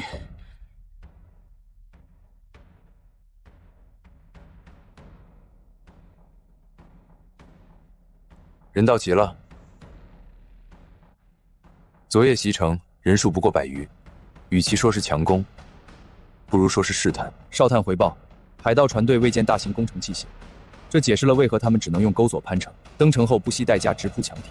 他们的目标从一开始就是想要突破至城门，从内打开龙游城的大门，以便他们的大军长驱直入。将军明鉴，末将已加派3队人手轮值城墙，绝不让昨夜之事重演。末将以为，防外虽重，内防亦不可或缺。且敌军若无工程器械，强攻代价极大，定会寻求他法。粮仓、水碱、军械库，这些才是守城命脉。若有奸细混入城中，在这些地方制造混乱，后果不堪设想。老楚所言，正是我所虑。即刻起，粮仓、水井、军械库3处加派双岗，12时辰不间断巡视。城内所有陌生面孔、形迹可疑者，一律暂时收押，待战事平息后再行甄别。是。休息得如何？今日见你，似乎有些不同。云舒不愧是身经百战的大将，昨夜我又入梦了。哦，这次梦见了什么？可是又得了赵将军的武学传承。此次梦见的确实是赵显将军，但与以往不同，这一次我竟能与他对话。对话？他如今怎何？身在何处？赵将军未言明所在。我梦中所见的他，发须洁白，气度沉静。我问他经历，他只说皮相而已。20年前执剑献首国是我，20年后闲坐饮茶亦是我。是他会说的话。然后呢？他教了我压制、控制蛇纹之法，还有一篇静心诀，以防再被杀戮之意吞噬神智。心若冰清，天塌不惊，万变犹定，神为气境，尘垢不沾，俗相不染，虚空凝密，浑然无物。此诀当真玄妙，我虽无你那般际遇，也无那般强烈的杀意缠身，默从之下，竟也觉心神清明无比。连年征战积累下的戾气与浮躁，都似被其敌去些许。这诀是赵将军专为蛇纹者所创。这赵将军并未明说，也可能是古籍所见。赵将军还提到，蛇纹是气，执气之人须修以心御物之功，绝不可堕为物驱心之流。以心御物，不可为物所驱。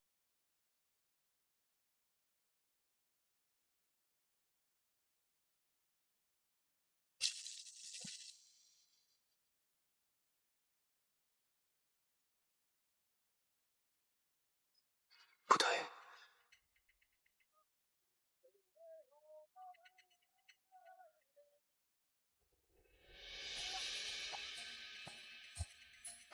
那股气息还在。走水了！军械库走水了！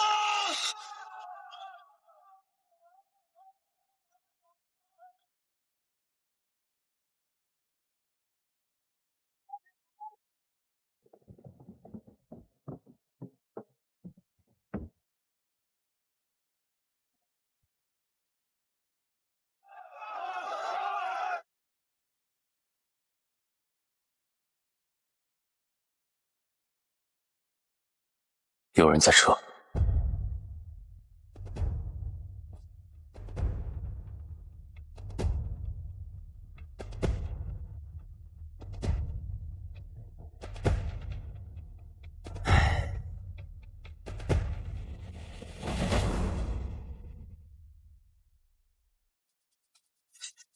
什么人？蠢货，伪尾巴都拖到家门口了。既然敢一个人跟到这儿，那就把命留下吧。虚空如命，浑然无物。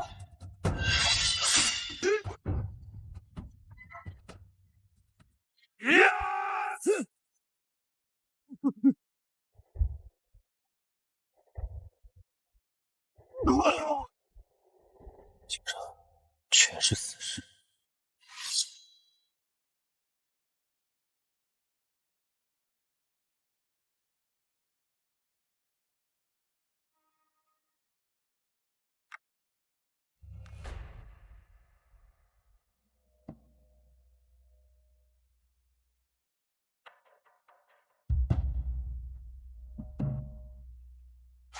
可是发现了什么？是，火场附近有可疑人影，应是纵火者。我一路尾随，至城中一处民宅。人呢？死了。那宅子旁还有其他同伙潜藏，我被6人合围，交手数回合后，欲寻绳索将他们全部抓回营中。回头时，6人已全部服毒自尽，应是在崖中藏有毒药，全是死尸，无一例外。我已命人收敛尸体，或许能查出来处。你做得对，走，禀报将军。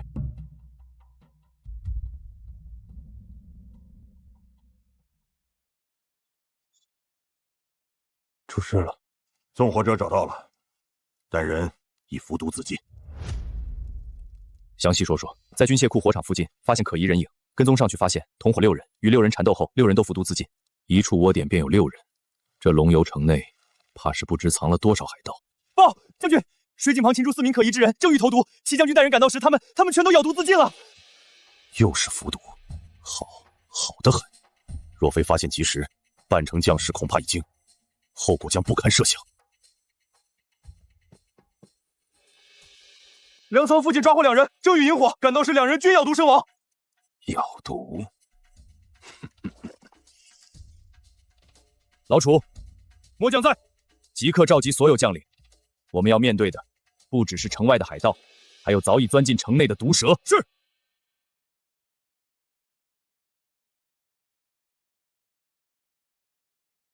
猖狂，实在是猖狂至极！这帮海盗杂碎，竟敢把爪子伸到城里来！够了，喊你们来是让你们来骂街的吗？都说说，眼下这局面该如何应对？末将以为，当立即增派在城中不间断巡逻，12时辰轮迹可疑面生口音部队者，立即拘押审问。非常时期，当用重险，宁可抓错，不可放过。龙颜，你既在此，想必也有思量，不必顾忌，但说无妨。回将军，宁可抓错，不可放过，此举不妥，或有隐患。放纵奸细才是最大的隐患，只怕藏在暗处的海盗细琐会趁机煽风点火，鼓动民变，届时外有强敌，内有乱民，龙游城不攻自破。那依你之见，就放任不管？其一，可疑之人要查，但要讲方法。其二，当务之急是立即派可靠之人，此非城之事，更需谨慎，稳住民心得城池。龙游城城墙再高，也难以抵挡海盗大军。龙颜所言的确如此，水能载舟，亦能覆舟，便照此办理。便由你部协同，在核查户籍时，重点盘查各访至陌生面孔与可疑行迹。末将遵令将军。末将以为还有一处需万分警惕，城门，尤其是夜间值守城门之人。城门防务，尤其夜间值守人选，便交由你亲自把关。末将领命。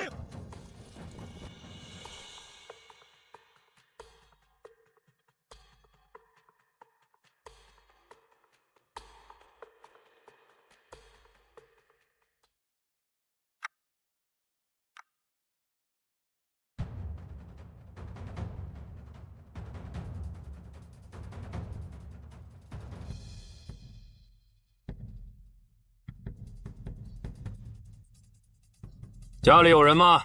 我们是核查户籍的。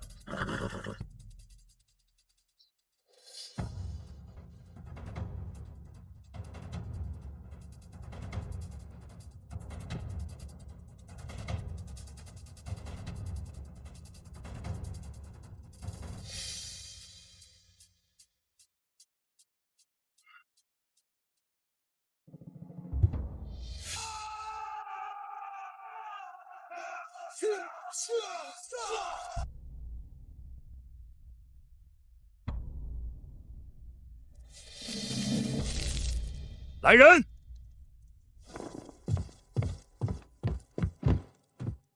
叫所有头目速来见我！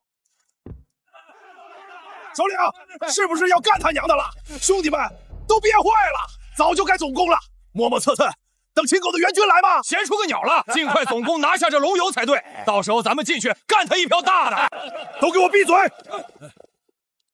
我知道你们急，前夜的事儿都忘了？那不是龙游守军推邪性，跟不要命似的。邪性，还是你们无能？上了墙还能被打下来，自己想想丢不丢人？勾手的路子已经断了。长空，你们自己掂量掂量，要填多少人命进去才能砸开那乌龟壳？啊！你们打了这么多年仗，心里没有数吗？一群废物，光长头不长脑子，亏你们这么多脑袋，一个屁都蹦不出来。都听好了，下去整备人手，检查兵器。明日辰时，全军压上，强攻龙游。首领，强攻的话，代价？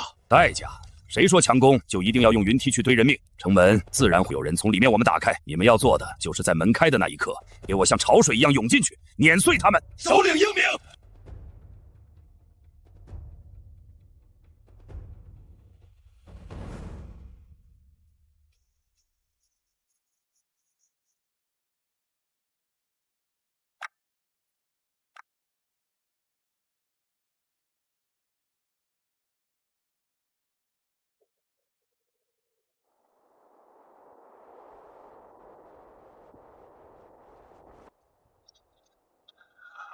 现在的我一个能打10个，我已经开始期待破城后的场面了。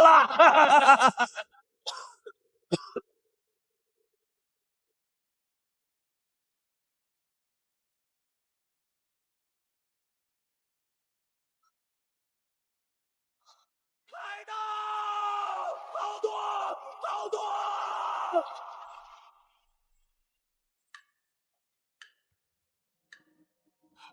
进攻！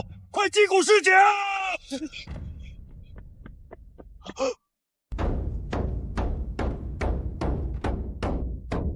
一起，全军登场！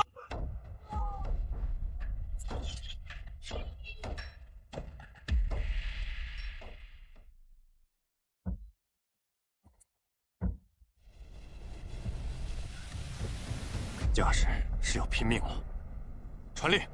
所有能持械者，全部上场！将士们，身后就是家园父母，脚下已是最后城墙。今日有死无退，半步不让！杀退海盗！杀！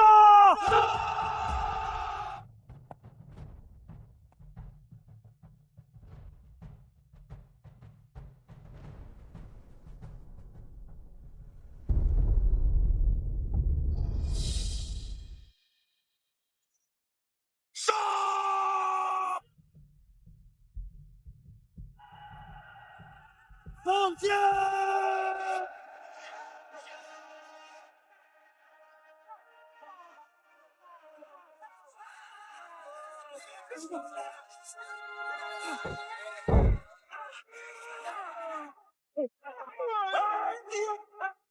快点，快！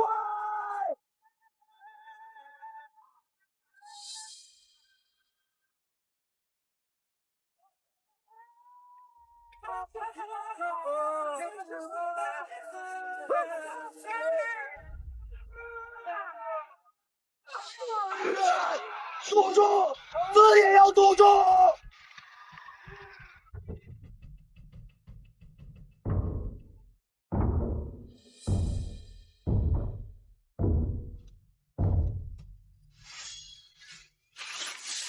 他娘的！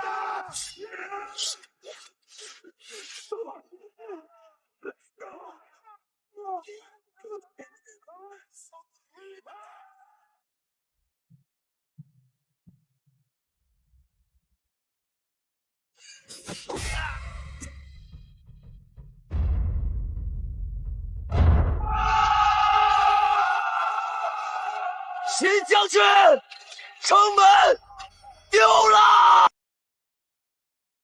城门丢了！亲卫队全部跟上，给我把城门甬道夺回来！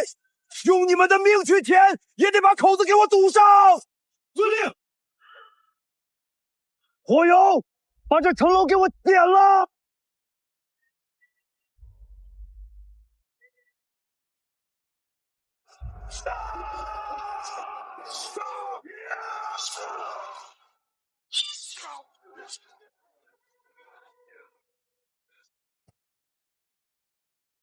老虎！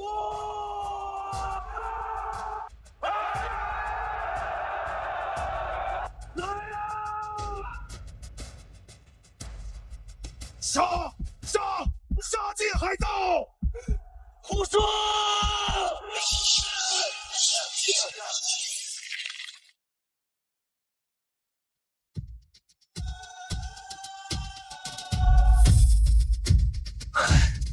都该死！怪物，这是什么鬼东西？是那条火蛇，它又来了！逃命啊！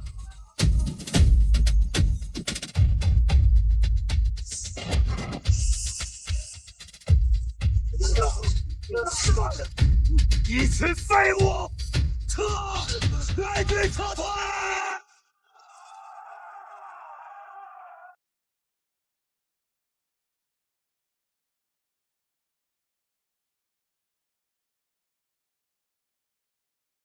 杀！统统杀光！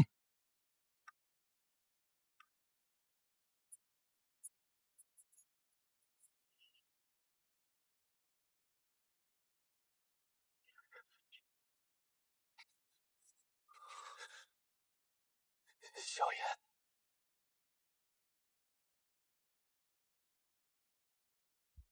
萧炎，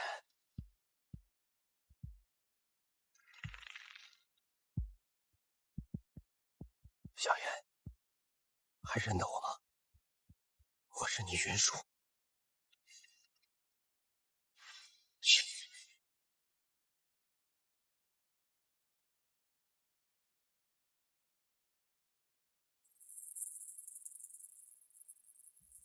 萧炎，你不记得我们了吗？我是你云舒，后面的是老楚、老陈，还有好多和你一起守过城、喝过酒的兄弟。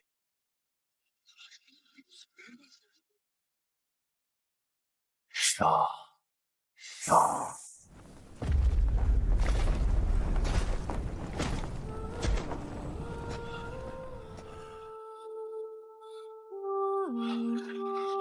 萧炎，醒醒！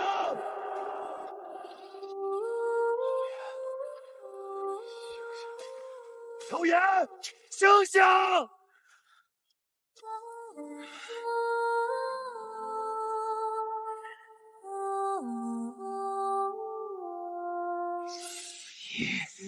休想！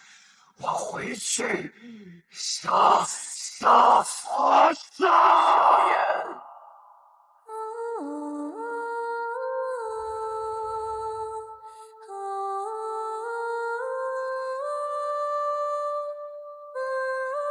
萧炎！别怕，书在这儿。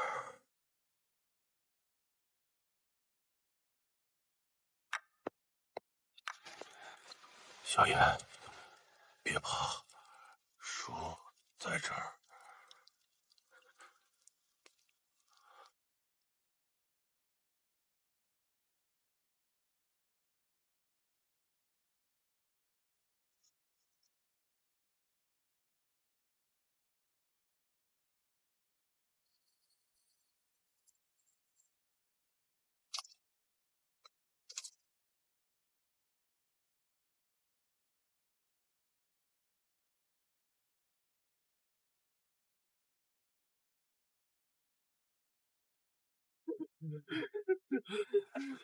快，军医，把所有还能动的医官都叫来！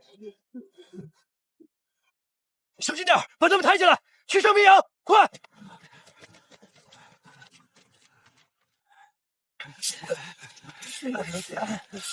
走走走！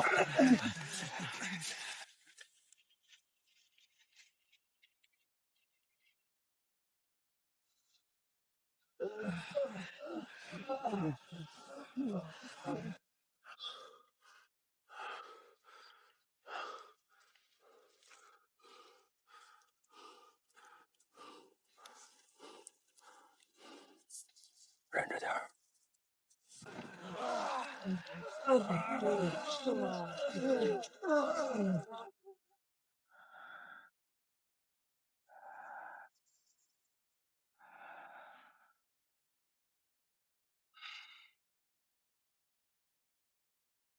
这脉象，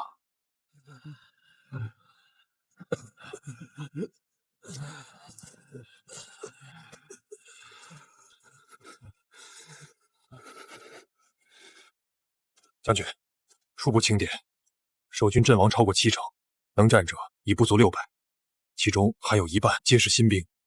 城门及附近外墙损毁严重，火油、箭矢、滚石几近告罄。知道了，让还能动的兄弟轮流休息2个时辰，组织所有民夫连夜抢修防御工事，重点在于城门，清点所有库存，1粒米1支箭都要心中有数。派出最机灵的赤头，盯紧海盗退走的方向。我要知道他们是真的退了，还是在酝酿下一步。是。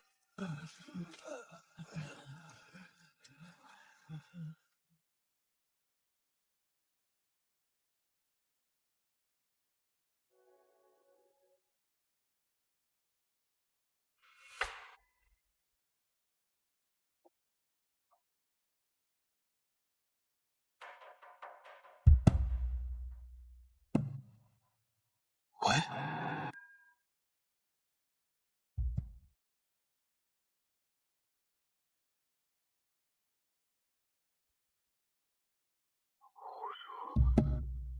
袁术，楚将军，你们在哪儿？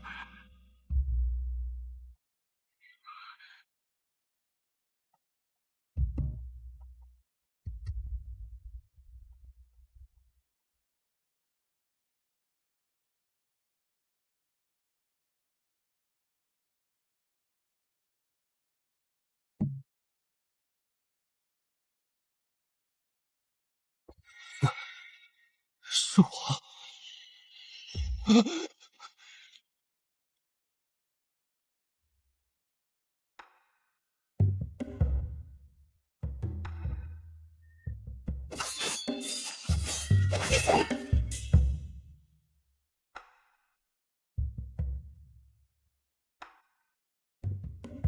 今天想吃什么？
小妍，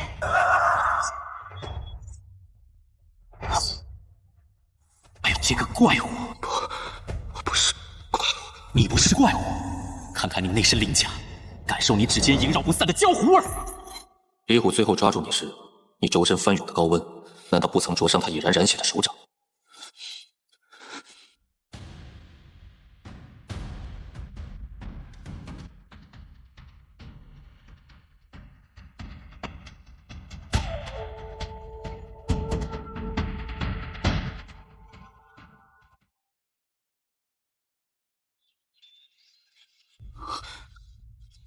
赵简将军，无妨，坐。我又画龙了，他们看我，都像在看怪物一样。我能理解你遭遇这一切的心情，在外人眼里，我们这类身负非常力量的人，的确就像是怪物一般无二。但你可曾想过，何谓常？日出月落是常，烽火连年亦是常。你所困惑的，并非怪物与否，而是你以何为参照来定义自身。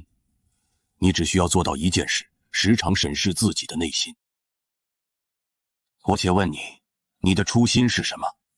是为了杀戮的快意吗？是为了攫取那焚烧一切的无边伟力吗？初心。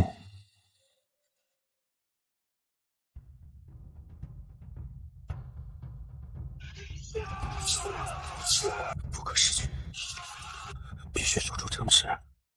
化龙非我所愿，分地亦非我本料。我只是不想失去大龙，不想龙游陷落。我化龙是为了守护身后的百姓，守护同袍以及虎叔。记住今日之物，这份对于守护的决绝，便是你灵魂深处所埋藏的初心，是你驾驭着蛇纹力量的缰绳。往后岁月，世人目光或畏或敌，或捧或杀，皆如浮云过眼。真正的力量不在于你能摧毁什么，而在于你清楚地知道你为何而执剑，又愿意为何而收敛锋芒。认清你的心，便能认清你的路。是，多谢赵将军教诲。心若冰晶，天塌不惊；万变犹定，神云气静。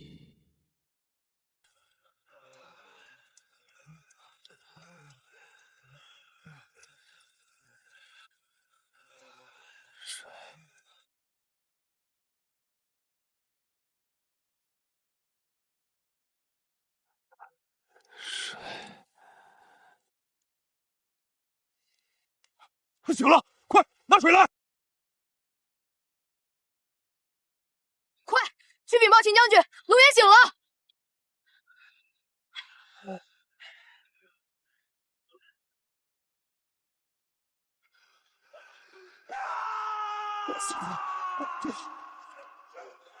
所有认证都没有赢家。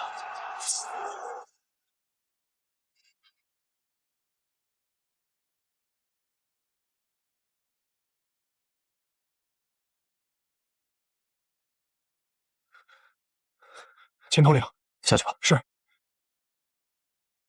小妍，现在觉得如何？有没有哪里特别难受？云舒，我还好，就是没力气，浑身都痛。你我之间不必这些虚礼。云舒，虎叔，他怎样了？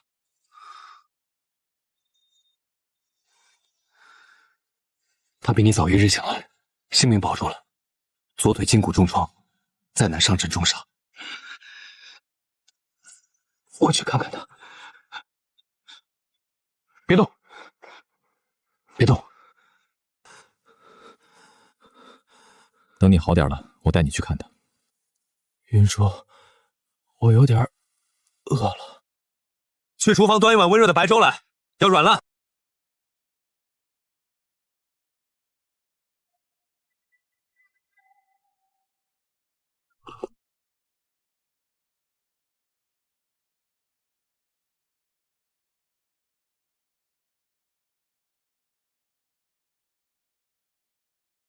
一会儿我命人来接你回我府上休息。这里人多眼杂，你的情况特殊，一定要掌控蛇纹力量，护住身边的人。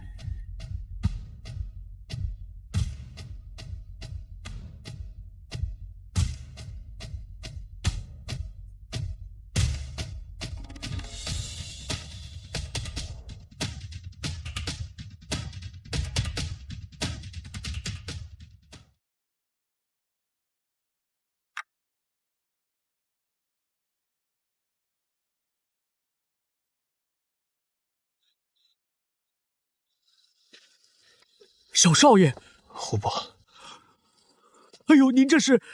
将军只说您受了伤，让接您回府将养。老奴万没想到，竟伤成这般模样。不妨事的，虎伯。战场上火星子聊了一下，看着唬人罢了。有劳您深夜跑这一趟。您这话可是折煞老奴了。您这身子真能自己走？要不，老奴换2个稳妥的仆役，备个软架抬您回去。我能行的。小少爷，当心，千万当心！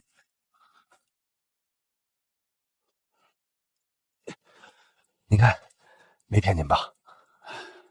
能走就好，能走就好。那咱们这就回府，您慢着点，不着急。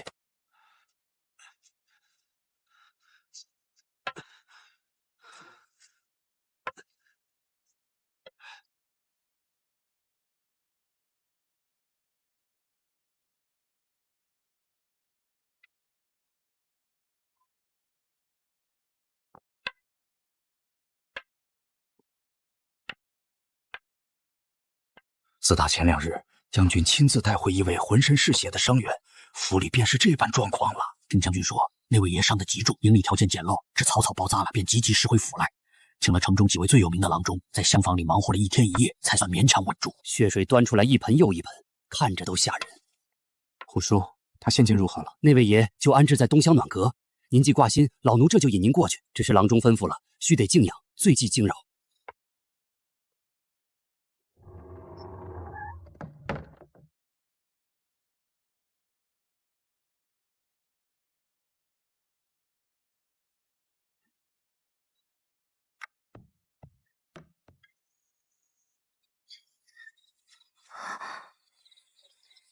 该给虎爷喂药了。我来吧。虎叔，虎叔，小妍，你来了。您先别说话，慢慢起来。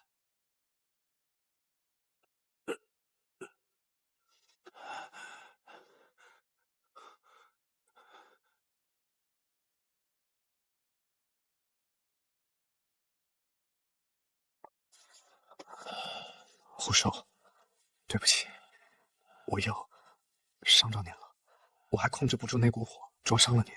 傻小子，看见你好端端在这儿，龙游城也还在，比啥都强。可是秦将军说您的腿……放心，用不了多久，准能好利索。到时候还得教你新的刀法。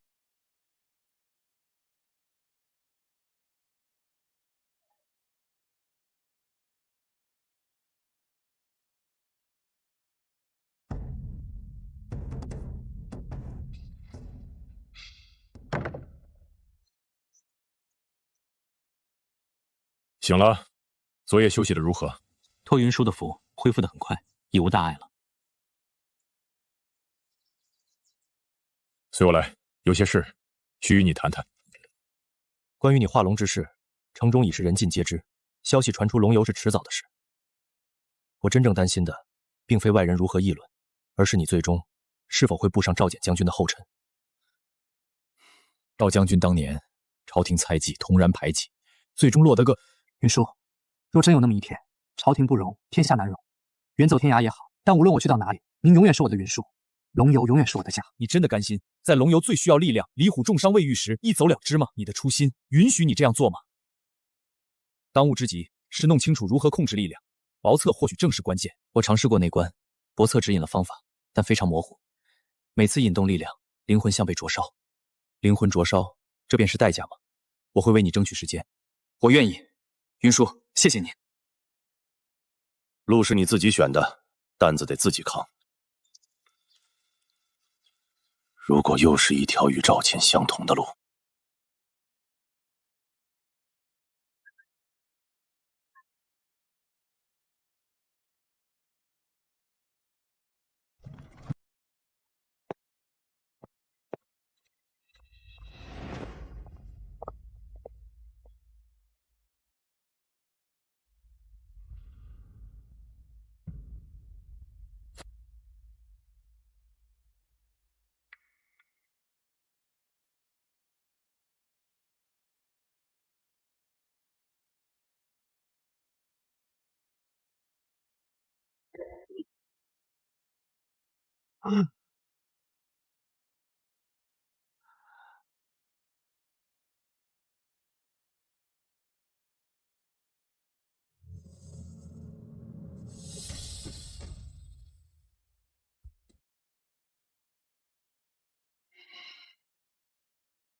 淬炼。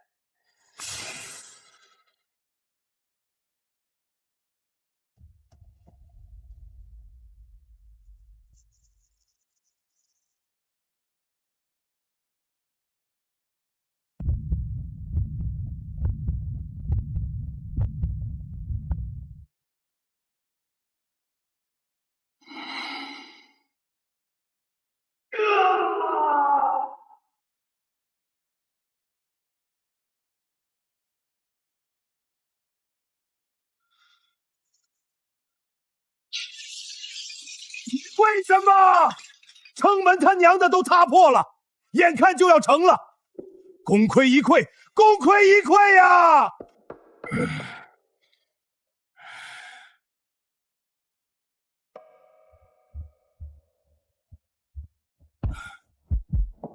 那到底是个什么鬼东西？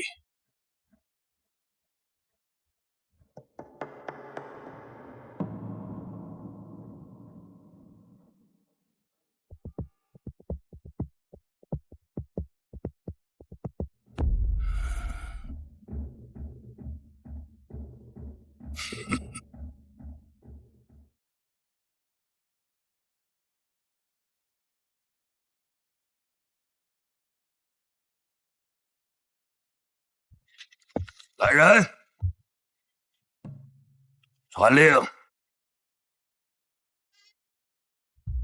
第一，挑出最机灵、最不起眼的水耗子，盯住2件事：那个能化火的少年一切行止动向，还有龙游城如今的底细，伤亡几何，城防修补如何，粮草军械还剩多少，人心士气怎样。第二，整顿残部，即日拔毛返航。第三，回去之后立刻派人去请先生过来。下一次绝不会再有任何惊喜。是，大当家。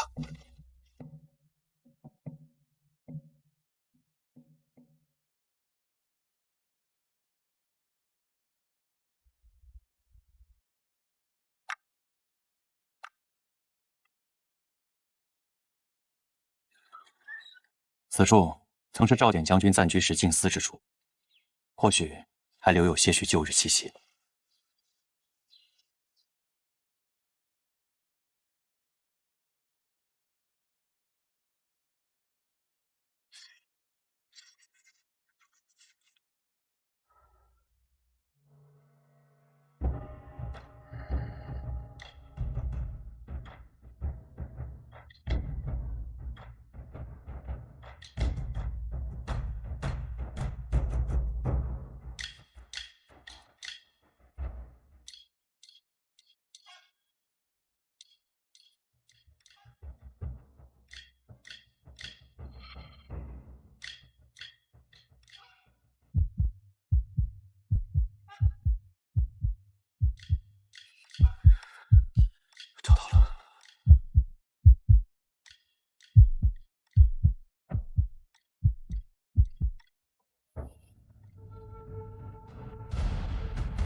老胡，老胡，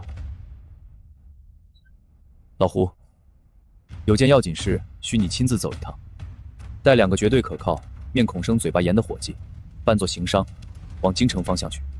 此行有3问，却不可明显打听。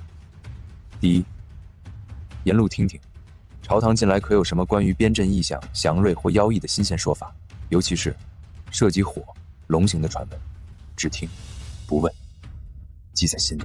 第二，寻访旧书寺古玩摊，或与年老的说书先生一馆老吏闲聊，留意所有关于前朝秘闻、地方之怪，尤其是与已故赵景将军相关的任何轶事，游历记载，或他生前结交过的奇人异事传闻。第三，沿途收集各州府纪年刊印的杂记、地方志，特别是记载山川地理、物产异闻的，买下带回。此事更要春风化雨，不可强求，更不可提及将军府。老奴明白，此行只为采买杂物，顺道探亲，绝不生事，不留痕迹。资金在此，路已备好，速去速回，平安为上。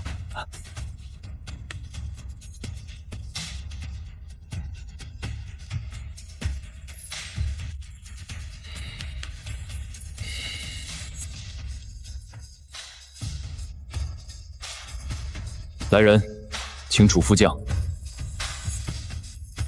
将军，海盗退而不散，其心必叵测，我们不能坐等其卷土重来。你即刻挑选一队精通水战、善于隐匿的老手，配快船出海。末将领命。是盯死他们老巢，还是不？他们的任务是拽在他们撤退船队的后方，保持距离，观察其最终汇合或分散的方向。同时，在龙游外海至附近主要航道的岛屿暗礁区巡弋，建立隐蔽的瞭望点。我要知道他们是否在远处重新集结，是否有新的船只加入，日常活动有何规律。最重要的是，留意其船队中是否有形制特殊、不类寻常海盗的船只，或举止异常的人物出现。将军是怀疑他们下次来未必只是硬碰硬，可能带了帮手或新东西，有备无患。记住，你们的任务是眼睛和耳朵，不是刀剑。除非被发现且无法脱身，否则不许接战。定期通过信鸽和安全线路回报。我要持续不断的消息流，而不是等到大军压境才知晓。末将明白，定不让那群杂碎脱离视线。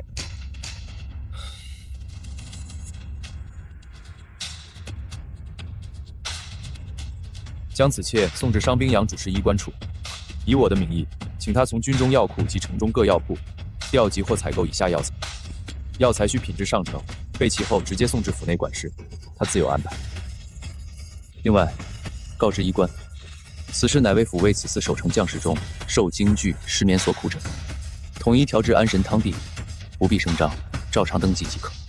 是。